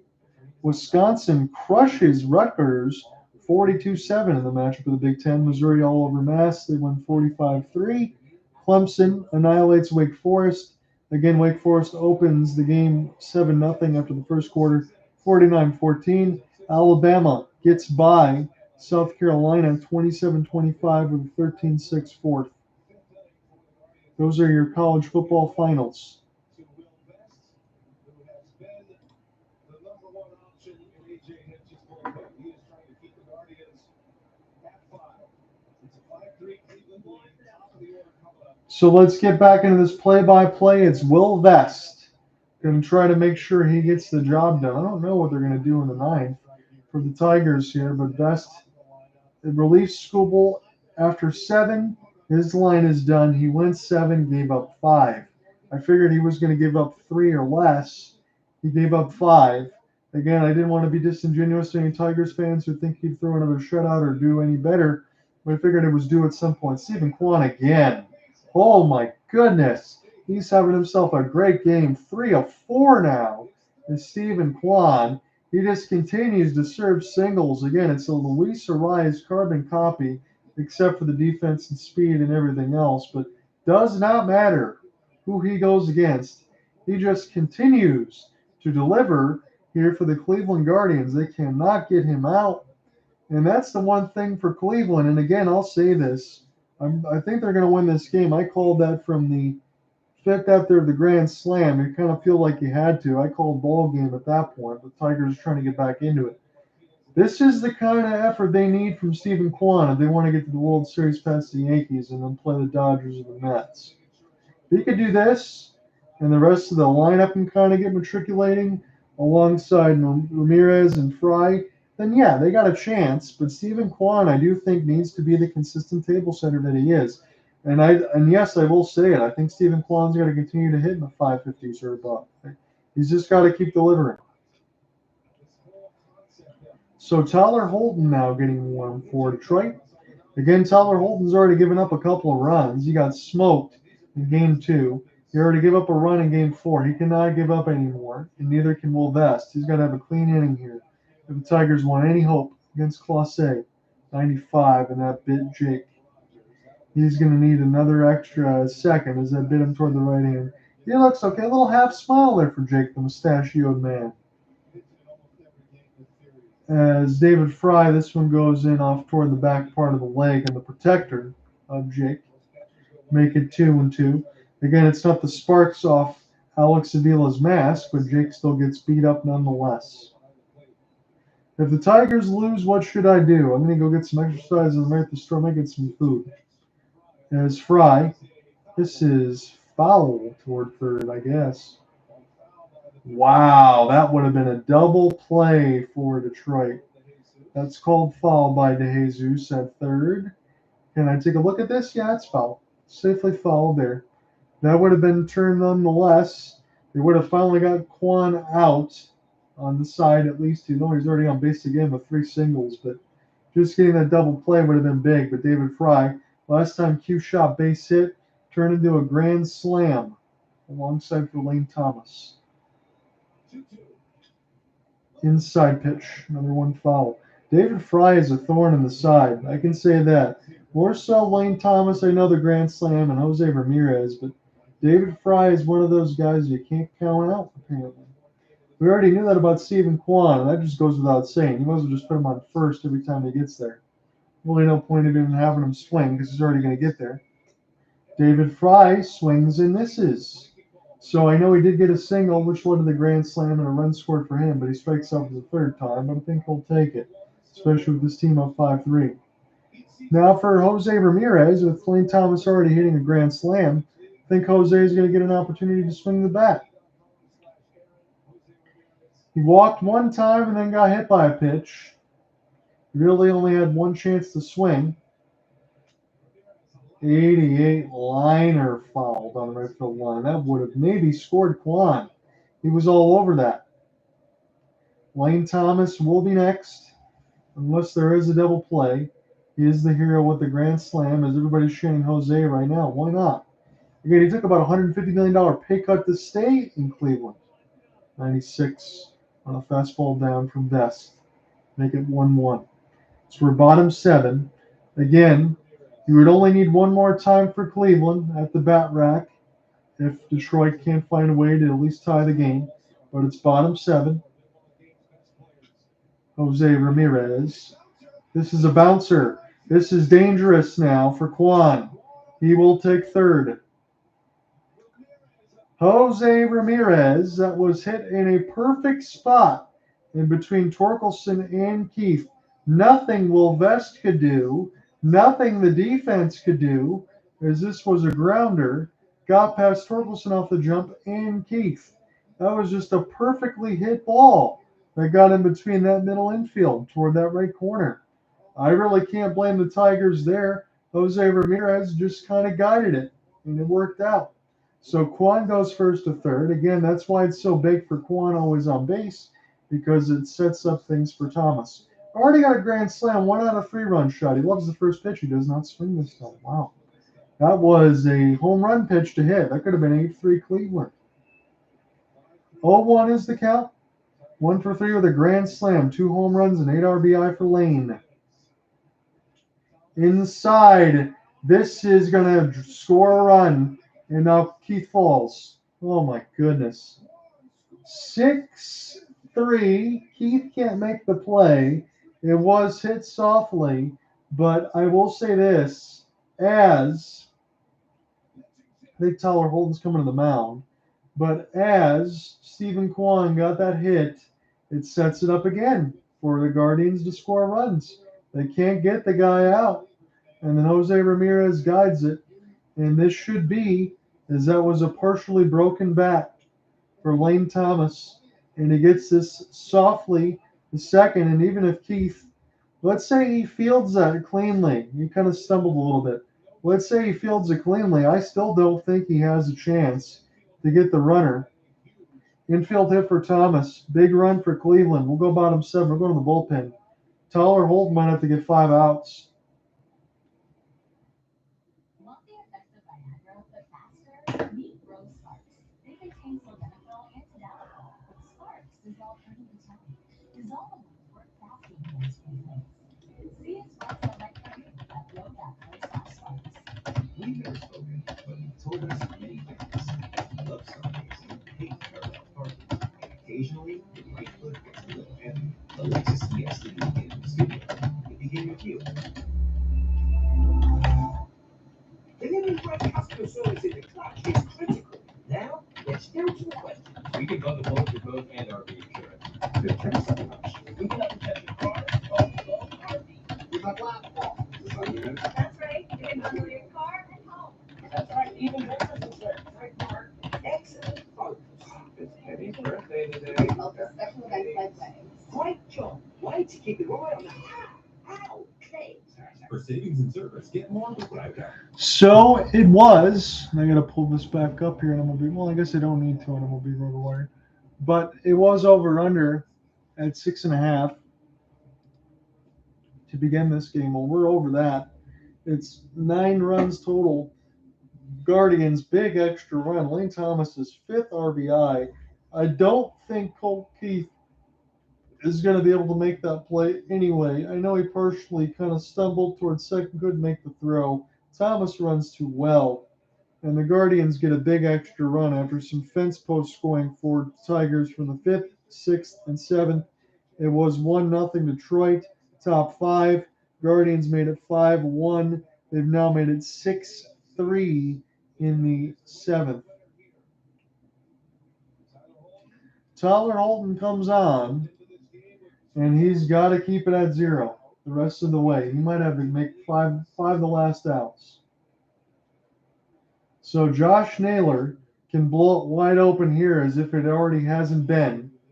6-3 is the score line as the Guardians get another big run. 1-0 on the pitch count as it's a 6-3 game for Cleveland. 82. 2 outside pitches here off speed, high and away from Tyler Holton.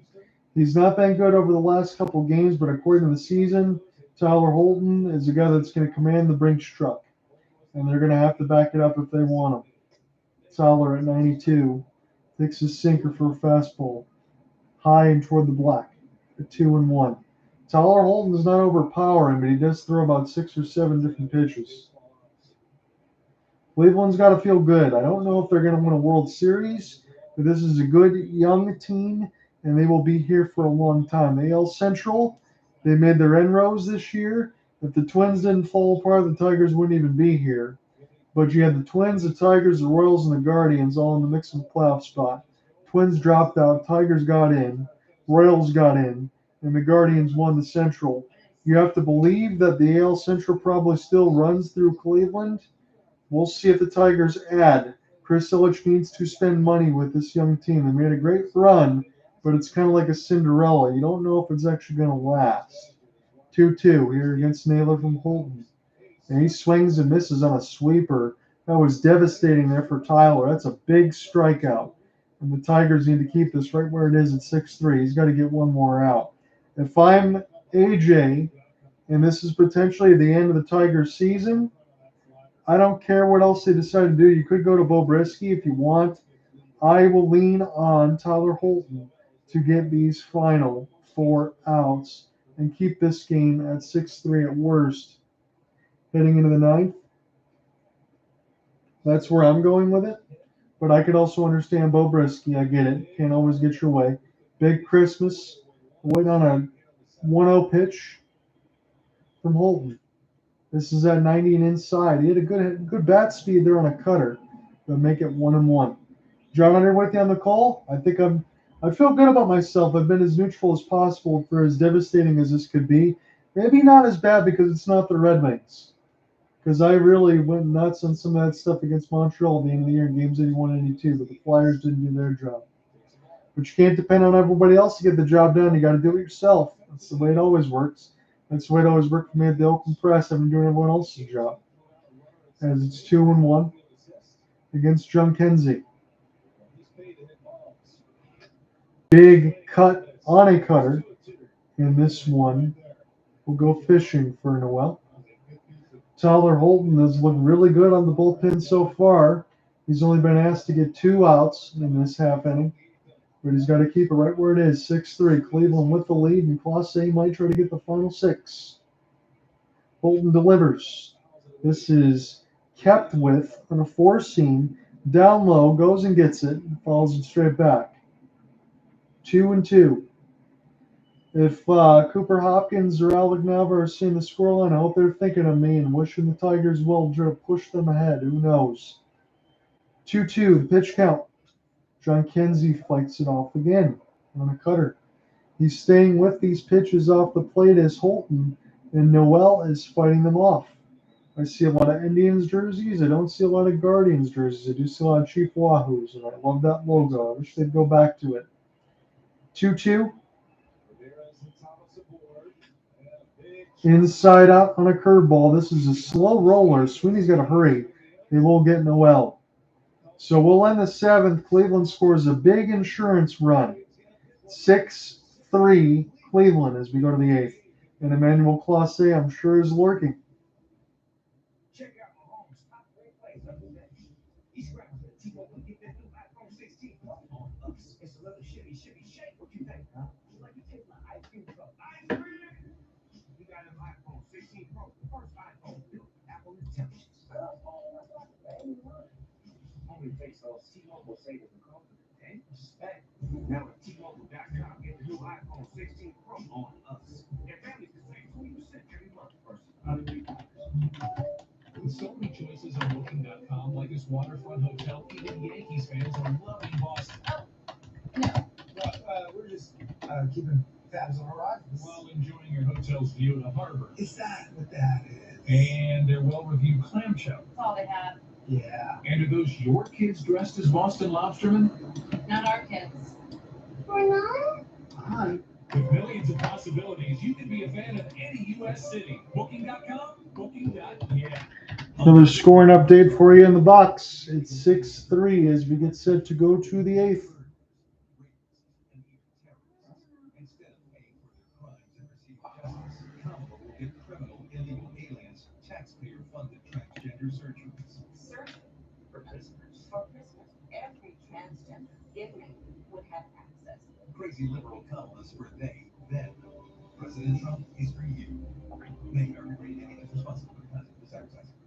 Where you can hear yet, and this is my business, Hacienda. I chose my Square Cash Plus card from Capital One because I earn unlimited 2% cash back on everything I buy. And with no preset spending limit, my purchasing power adapts to my business needs. What's in your wallet?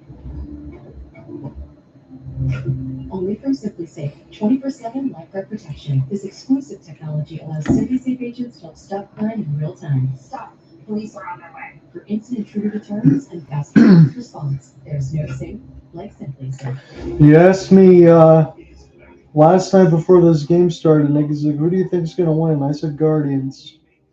And I look at that game the other day at Comerica Park with that extra run in the first, that extra run in the ninth. Stephen Vogt presses the right buttons. David Fry plays a hero in that game 4, and Stephen Kwan take that extra 90 feet to steal third to get that early run in the first in game 4. Those are the margins. Otherwise, the Tigers already would be resting, getting set to play the Yankees. But as it is, they're down 6-3 to Cleveland.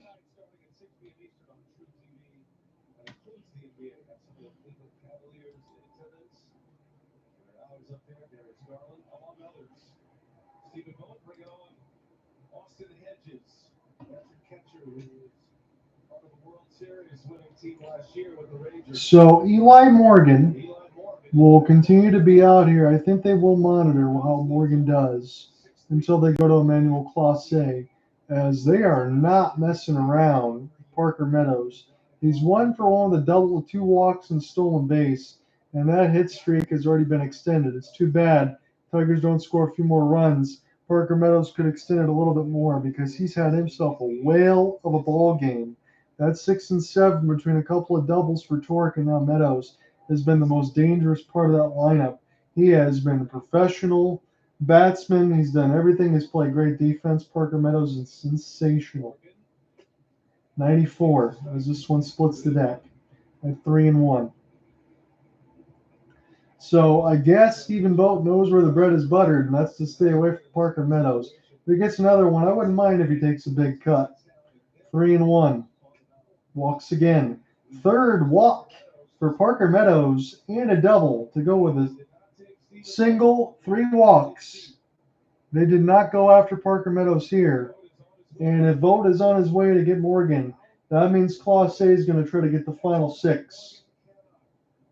So Morgan can't get Meadows, and Emmanuel Clase with the season on the line for both.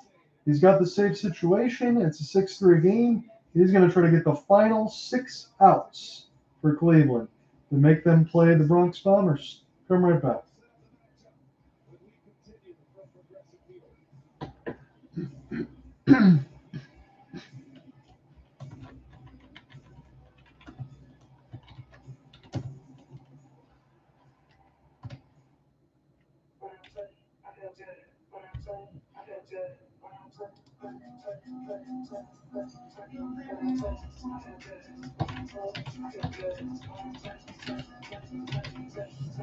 Turn this down just in case there's a music copyright from YouTube.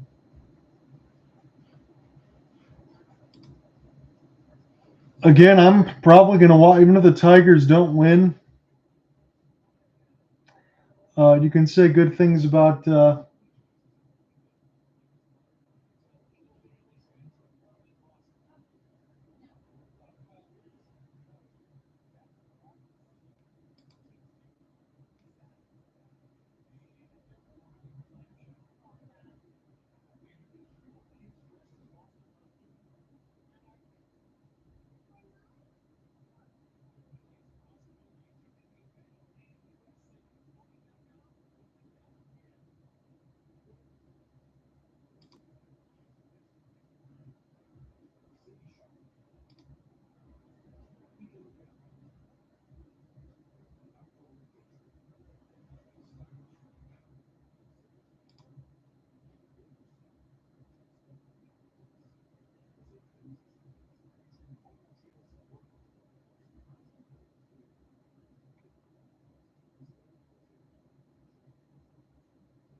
And I'm glad that a lot of the people agree with me on this side as far as the story. It's just runners in scoring position. You can't blame Tarek Skubal getting touched up one time. Anyone that does that's a complete alien is up to lunch. You had so many chances to score runs in these last two games. You've got to score runs. That's all there is to it. So Jake Rogers now on against Emmanuel Clase, who swings and misses at the first pitch, 91 on a slider. So Clase, this is his time to shine. If it wasn't for Tarek Skubal, he would have won the AL Cy Young Award. It's going to go to Skubal regardless, but Cleveland might advance inside and takes the base again. Parker Meadows, 2 stolen bases, 3 walks, and a hit. This dude is absolutely insane, and I hope that Parker Meadows picks it up a little bit more going into the next year, delivers a little bit more of that power, because everything else he does is already 5-tool. He is just a great baseball player. Good work there for Parker. Jake, swing and misses at 99 as the Tigers will try to get an extra run. You would think at least they will get to be a 6-4 game going into bottom 8 and fight their way through it. But this is their last stand. And Emmanuel Clase, this is his last stand. He's going to try to get 6 outs to make them play the Yankees on Monday. 1-2 against Jake. Clase delivers from Naylor's sign. This one, liner! What a catch by Rocchio! Holy cow! That was a tremendous play, and that play was so good it sent TBS into commercial. They didn't mean to do so, and I'll have to follow along. I'm not even kidding you. That play was so good they went right to commercial. We still got 2 more outs to get in the 8th. Somebody was premature on that button. So Rocchio ended up making the play. That was a tremendous catch off of Jake Rogers and Trey Sweeney now on the 9 side. So I think we're going to get all the sets of commercials. I don't think there's any way for them to cut back into the game. I guess they did now. It's 0-1 here for Sweeney. I had to call what I saw there. So great catch for Rocchio. Sweeney will take it 0-2. That was a blast. Jake Rogers, tough luck for him in the game the other night as he got doubled off on that, hit hard, and then that one for Rocchio. 2 gems. Ibanez and Rocchio, now 0-2. It's Trace Sweeney, 99, and this will be soft served. Don't know if this is going to fall. They're not tracking it well. Quan does find it now. We'll just rush in to make sure nobody goes. Not often you see the left fielder run all the way to third base. Kind of looks like MLB The Show stuff, and that's what you got. So Kerry Carpenter, I know he did it in game 2, and right now it would only be 5-3, but Parker Meadows feels like, man, you're just cloning me a couple times. Tigers probably are winning this game the way that he's been. Of course, he's getting booed because of the 3-run home run in game 2. Really don't need to do that now because I think Emmanuel Clase is safe. He's going to get all these outs. This is 102 on a cutter. Wow. That was the fastest I've seen him throw, not just in this game, but in general. Let me make sure that I go a little bit away from this ESPN box because it's ahead of my call. Make it 1-0. Again, even on the TVs downstairs, I'm way ahead of this. 1-0. 100 on a cutter inside. And Carpenter offers it a pitch he shouldn't have. Make it 1-1. Still 6-3. Meadows, walk and a stolen base. He's been perfect today. But his team is down 3 runs. And Clase trying to get all 6. 100 toward his dome. Make it 1-2. And Clase is all gas, no brakes right now. As the Guardians are 4 outs away here from going to the ALCS. Tigers' dream season looked like it was going to be on the line after that Lane Thomas grand slam. I marked it over then, but they've been fighting fence post runs, but they need more. Clase, 6-3 lead. Carpenter in toward his hands. He will get a piece of it off the leg and hands at 101. Tigers are 4 outs from their season being over unless they score some runs. As they hit him on the left leg. His hamstring already hurts. I'm sure that one already hurt. Kerry Carpenter gave the Tigers a 1-0 lead with his pinch hit in the 5th. but then it's been all Cleveland since. They scored 5 in the next half inning. They lead 6-3 as we play in the 8th with 2 outs. 1-2 the count against Carey. 101, he goes with it, and we'll do it again on a cutter. Again, at least for Clase, he already known better in between game 2 when it was 3 straight sliders. He's not throwing that against Carey. He's throwing all cutters. He's going with his best pitch. He knows he made the mistake one time, but at least for Clase, you make a mistake, you move on, you make the adjustment. 1-2. 100 outside on a fastball. Make it 2-2 as Kerry Carpenter trying to battle. Tigers need base runners. They've had base runners all game, but now they need to bring them in. Matt Vierling would be next if Kerry Carpenter reaches, but only if. 2-2. 100 inside would have been a ball, but he got on that cutter and fouled it down the first base line. Matt Vierling, honestly, is way past due at this point. Rent's due, and he needs to come through with the payment here if Kerry Carpenter reaches. I hate to say that against Matt Vierling, but he knows it. I know he knows it. Baseball's a tough game. 2-2 again. Kerry Carpenter and Clase, Tigers making them work for the outs at least. That's all you can say. Clase get the sign from Naylor sitting up high outside. Carpenter punches out. 100 miles an hour on a cutter. Tigers, their season, 3 outs from being done. We'll go bottom 8. Cleveland doesn't need any more runs, but they sure like to add to it. See you in a second.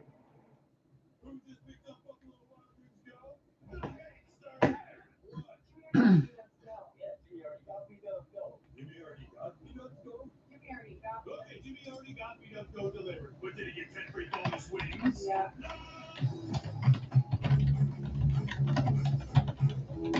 You never want to lose your edge. And the Lexus RX understands that.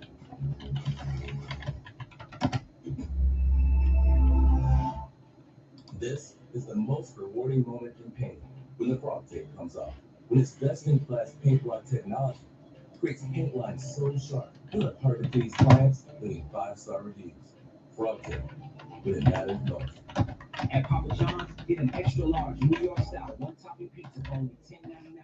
It's mouth-watering, stretched thinner, made bigger, more for your money. Extra large New York style one-topping pizza for only $10.99. So it's Cleveland's last opportunity really to go ahead and add runs, unless the Tigers find a way to score 3. If they keep it as it is at 6-3, they need at least 3 to keep it rolling or their season's done. There's no bitterness. I wouldn't think for any Tigers fan, and anyone that does, they can be a little bit upset for games 4 and 5 when they didn't come through with runners in scoring position. That was the story of the year all year early. It wasn't as much late. They did get some clutch pitching and all that. But, I mean, now it's come to rear its ugly head, but this is what the team is. However, if you add some veteran bats, a couple other young pitchers to help out Scuba, will give up 5 today. Tigers could be in a good spot. It'll be the top of the order. Quan, Fry, and Ramirez. In the 8th, Quan already has 3 singles and 2 runs scored. If it wasn't for Lane Thomas' 5 RBI, dare I would even say Stephen Kwan's still the MVP in this game. Because you just keep setting the table. Old Spice Genuine Super Hydration Body Wash. 24/7 moisturization with vitamin D. I know I'm going to be out Monday because I'm not going to feel good from the COVID shot and the flu shot. But if Tuesday rolls around and I'm okay, I probably will do a hockey game, maybe one baseball. So I can take a break from some of the notes, get everything settled for Friday, and do the Sharks game Saturday. That's my hope. I just won't be here Monday. Sunday, Monday, I'll be done. Because Sunday I'm getting the shots. Monday will be recovery at worst. Hopefully I'm not going to be blowing chunks. Big spot in a postseason game in Class A. Takes down Carpenter and a stare down as he walks off the mound. You don't think he remembers game 2? Those closers, especially the illegals, they don't forget. So Clase able to get the stare down at Kerry Carpenter, punch him out. With Meadows in scoring position. And now this is an opportunity here for 9, 1, and 2 in the order, I believe. I think I might have got this completely wrong according to the ESPN box. Let me scroll back up there. So it should be 7, 8, 9 in the order because Bo Naylor was moved for Austin Hedges. And a couple really good plays for Jimenez and Rocchio. Probably robbed the Tigers of an RBI at worst. I would say one singular. Really good defense. And Jose Ramirez says, hey, hit the ball that way, make it fair. I like that for J-Ram. Stay away from these tablets, make that fair, keep working at it. Pretty good work there for Jose Ramirez. So you can laugh and some of the stuff when you want to cry if you're a Tigers fan, but it is what it is. Tyler Holton gets the swing and a miss of Austin Hedges. Will be Jimenez and Rocchio. That's what the Tigers hope at least. You don't want to turn that back over to the top of the order again, because if you do that, then you're in big trouble. So the ESPN box was way ahead of itself as far as where we are, but it's corrected now. Andres Jimenez and Brian Rocchio. Some really good defensive plays in this game. It's a good speedy middle infield. This is a really good swing for Ibanez. He's got speed for days. Just going to split the gap. It was a good cutoff for Perez. Kept him to a double. Honestly, could have been a triple if it wasn't for Wenceel's speed. And now the Guardians have an opportunity to add an extra run. That's never going to hurt, especially with Emmanuel Clase on the mound. It's already over with 3 runs, you would think, with Clase. It was already over when Lane Thomas hit that grand slam. And they put that. That's all, folks. I saw that on the top of it. But, hey, I called it as you saw it in the 5th. I think you had to. Doesn't mean the Tigers didn't have a great season. Doesn't mean the Guardians didn't earn it, because both things can be true. Guardians have played very well in Games 4 and Game 5, and they deserve to be ahead. And they look like they're going to be playing the Yankees. Rocchio now. I'd like to see him get an extra run against Tyler Holton. Double-barreled action here, just in case, for Detroit. Bo Brisky and Jason Foley. Don't think they're going to need those guys unless Holton runs into trouble and they want to pull them now. So Rocchio with the switch. 6-3 lead, dive bomb from Holton, but it's 1-1. 1 for 3 with a single is Rocchio. Even he's hitting .333. So start flipping that lineup over, and you go from Quan, Fry, Ramirez, Thomas. I know what they said about Ramirez and some of the numbers, but he's been good. You really like the way that the lineup's been constructed. Now, I said going into Games 4 and 5 that the bottom of the order really doesn't scare me. But right now, they just continue to kind of pull that lever, and they keep doing the work. 6-3.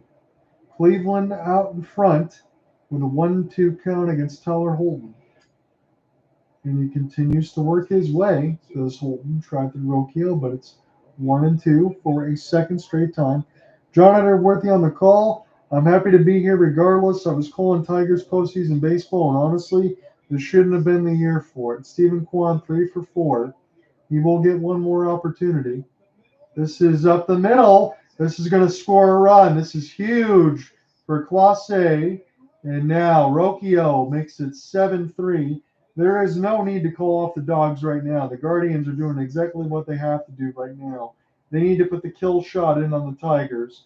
Again, as we said with the Tigers, if they would have went halfway through, as they got the American League Champions flag, and that's a good sight for them, as if they would have went halfway through with runners in scoring position, you could argue this could be a 7-7 game. Tigers just did not come through when they needed to score some runs, and Rocchio does it again. Kwan's going to do it again. I know Tyler Holton's not going to, but you might as well just walk Kwan, because it's going to be the same thing. He's going to get his 4th hit. So A.J. Hinch, I think, managed his you-know-what off with this team, because there's not a lot of talent as far as a bunch of young kids. Yeah, they've shown through. They've been clutch. They still need a lot of help. And if you're Chris Ilitch and you're Scott Harrison, you do not add, especially after what this team did, you're making a large mistake. And Javier Baez, I don't think you buy him out. I think you sit the last 2 years and you let that contract end at that $30 million per. Then you better take that money, as you did with Cabrera, because they didn't yet with Cabrera, put that back in the team. The next 2 years of Baez, you put it back into the team. Because you got to pay Tyler Holton, you got to pay Tarek Skubal. There's a lot for the Tigers to do. And they need to add a couple of veteran hitters. They need to help out Trey Sweeney and Spencer Torkelson. as is Cleveland Guardians fan. They're getting real happy now with the sounds, all smiles on their faces, as it should be. But the Tigers, they need to add. You have to add. You cannot go into this off season. I don't care. It doesn't have to be home run guys. I know that Alex Bregman's available. I know Juan Soto will be available. Getting Alex Bregman would be a dream come true. As Stephen Kwan actually strikes out. You don't see that very often. David Fry is the last hope now in the bottom eighth, but Rocchio gets the extra run. But that is my epitaph here for the Tigers. I feel like we can write it. I just wanted to say it honestly, so now I don't feel so bad calling the fifth. I think they will take the hand of the baseball for Holton. They'll go Brisky or Foley here. Why not Foley? It's been a while for him. One more pitching change.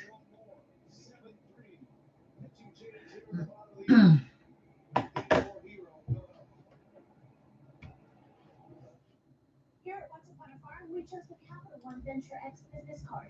With no preset spending limit, our purchasing power adapts to meet our business needs.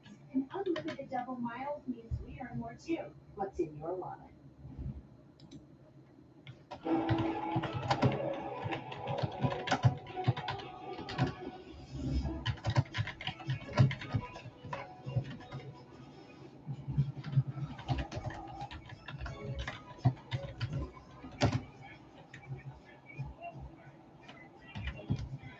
This MLB season, all the biggest ticket you box at every ball game. Bet $5 and get $300 in bonus bets if you win.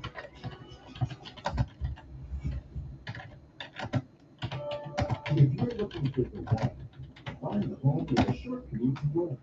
Find the one in a quiet school district. And find it exclusively in So we're still in the eighth. I know Claus Say is going to finish the job. He's got a 4-run lead now. There's no way he gives up 4. So Tiger season should be done. It was done in the 5th when Lane Thomas hit the grand slam, but they're still going to fight to the end as we got 3 hours into our broadcast. Let me just look on the ESPN box for NHL next week because I know I'm out Monday. There's no way I'm going to be able to do a broadcast on Monday because I'm not going to feel well. Boston beats LA in OT. That was the only early game. It was Bruins 2-1 on the year. Kings 1-0-1.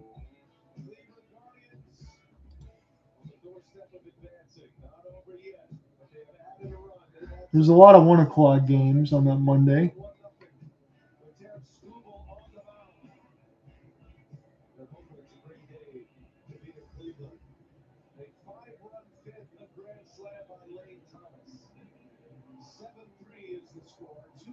Kraken Preds might be fun on Tuesday.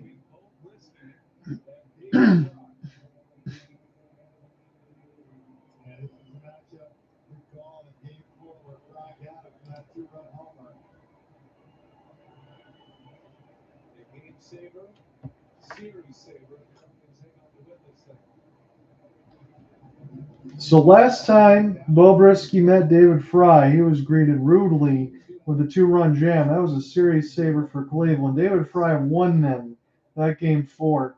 Tigers don't give up the extra runs in the 9th and the 1st. Things could have been different, but David Fry was the hero. Right now, Lane Thomas is the hero, 5 RBI average. You could also say Stephen Kwan as Brisky misses on the sinker. Make it 2-0. 7-3 Cleveland. As the Tigers season is on life support, but again, they were not supposed to be here. Hell, honestly, didn't even think that they were going to beat Houston, but they won both games in the wild card. They had a 2-1 series lead, and now Cleveland trying to win the final 2 games. Yeah, they got some playoff games at Comerica Park as well. Even won one of those with that home run for David Fry. That was kind of what you thought. You say, hey, you feel good, you got Tarek Skubal on the mound. And you should have. It wasn't for the 5 runs that Tarek Skubal gave up, but all the runners in scoring position in this ball game. Tigers could have this same score line right now that Cleveland does with 7-97. Good call by the ump. As it's 2-2, that ball is down. Make it 3-1 against David Fry. And now Jose Ramirez would be due up next. Should Fry reach? 3-1 pitch from Brisky. David Fry goes after it, so J-Ram's not even going to get a chance. That would have been a walk. So Tigers, it's Emmanuel Clase, Vierling, Greene, and Keith, 2, 3, 4.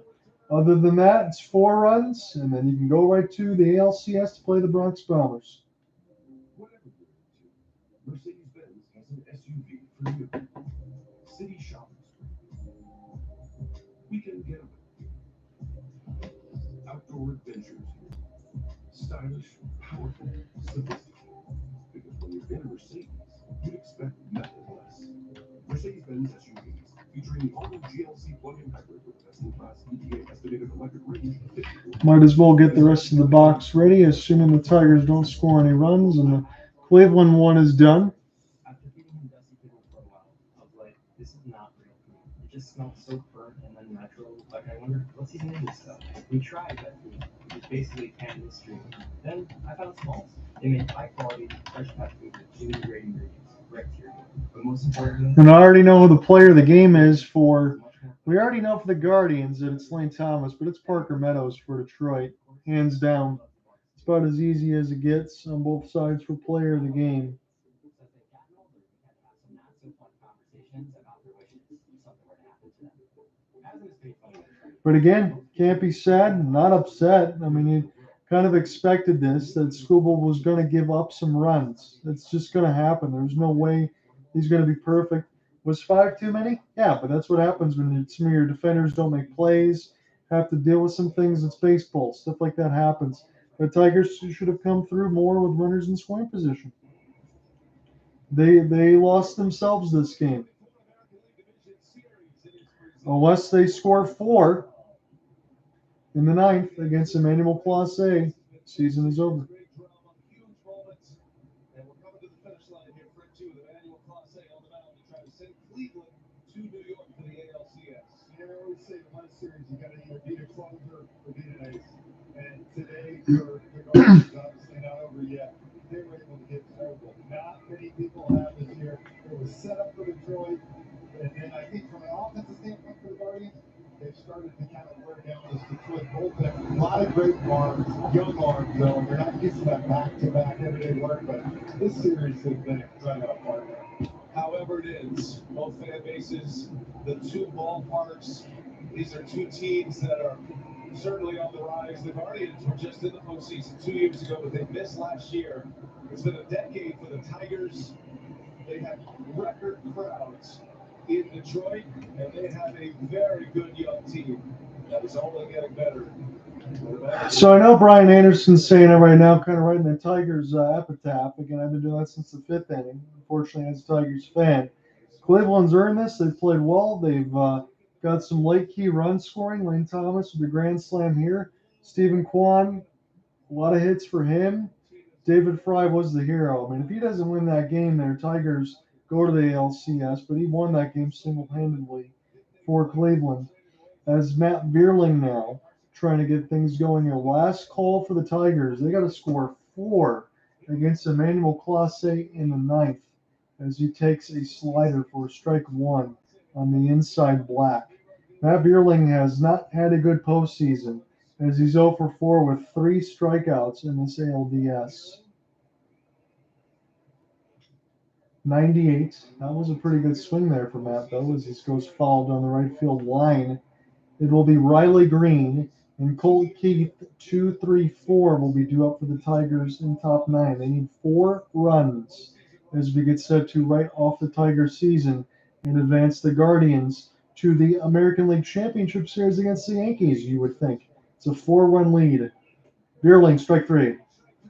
4 strikeouts, and you've got to swing the bat. I'm not sure what Vierling's been able to look at, as these fans are continually getting pumped as they should. That is right there. You've got to swing. I don't care if you swing and miss. That's the only thing I say. I'm not sure what he's waiting for.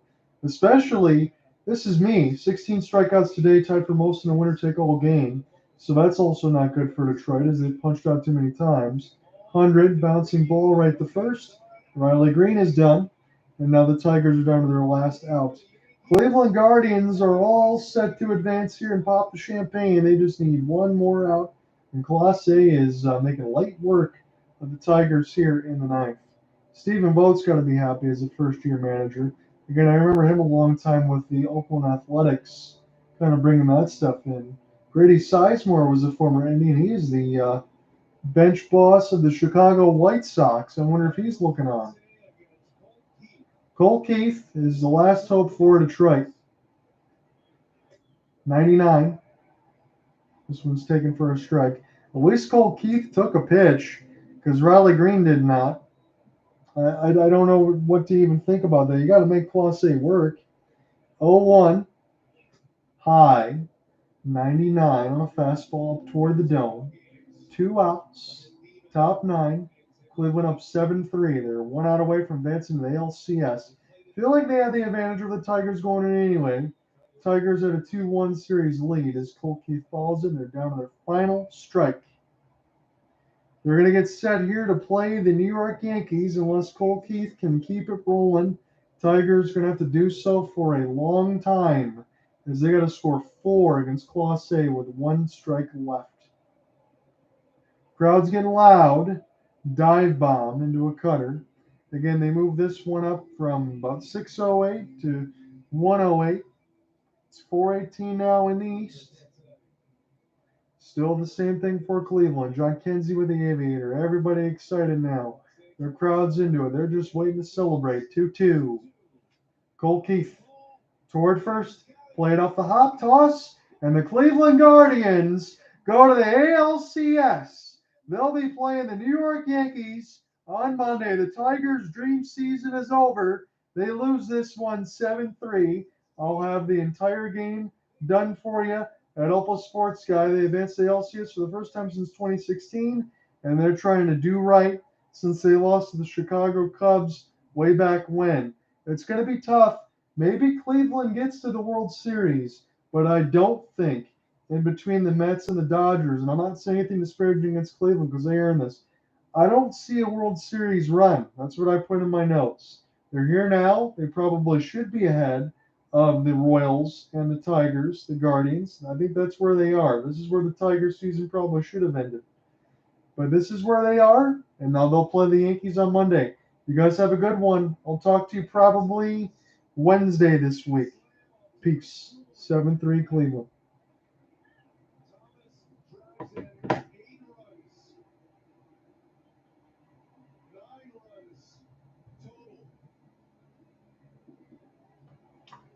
Guardians fans, celebrate for the Ohio State Buckeyes. They beat Oregon today. You're going to have a real good night in Ohio.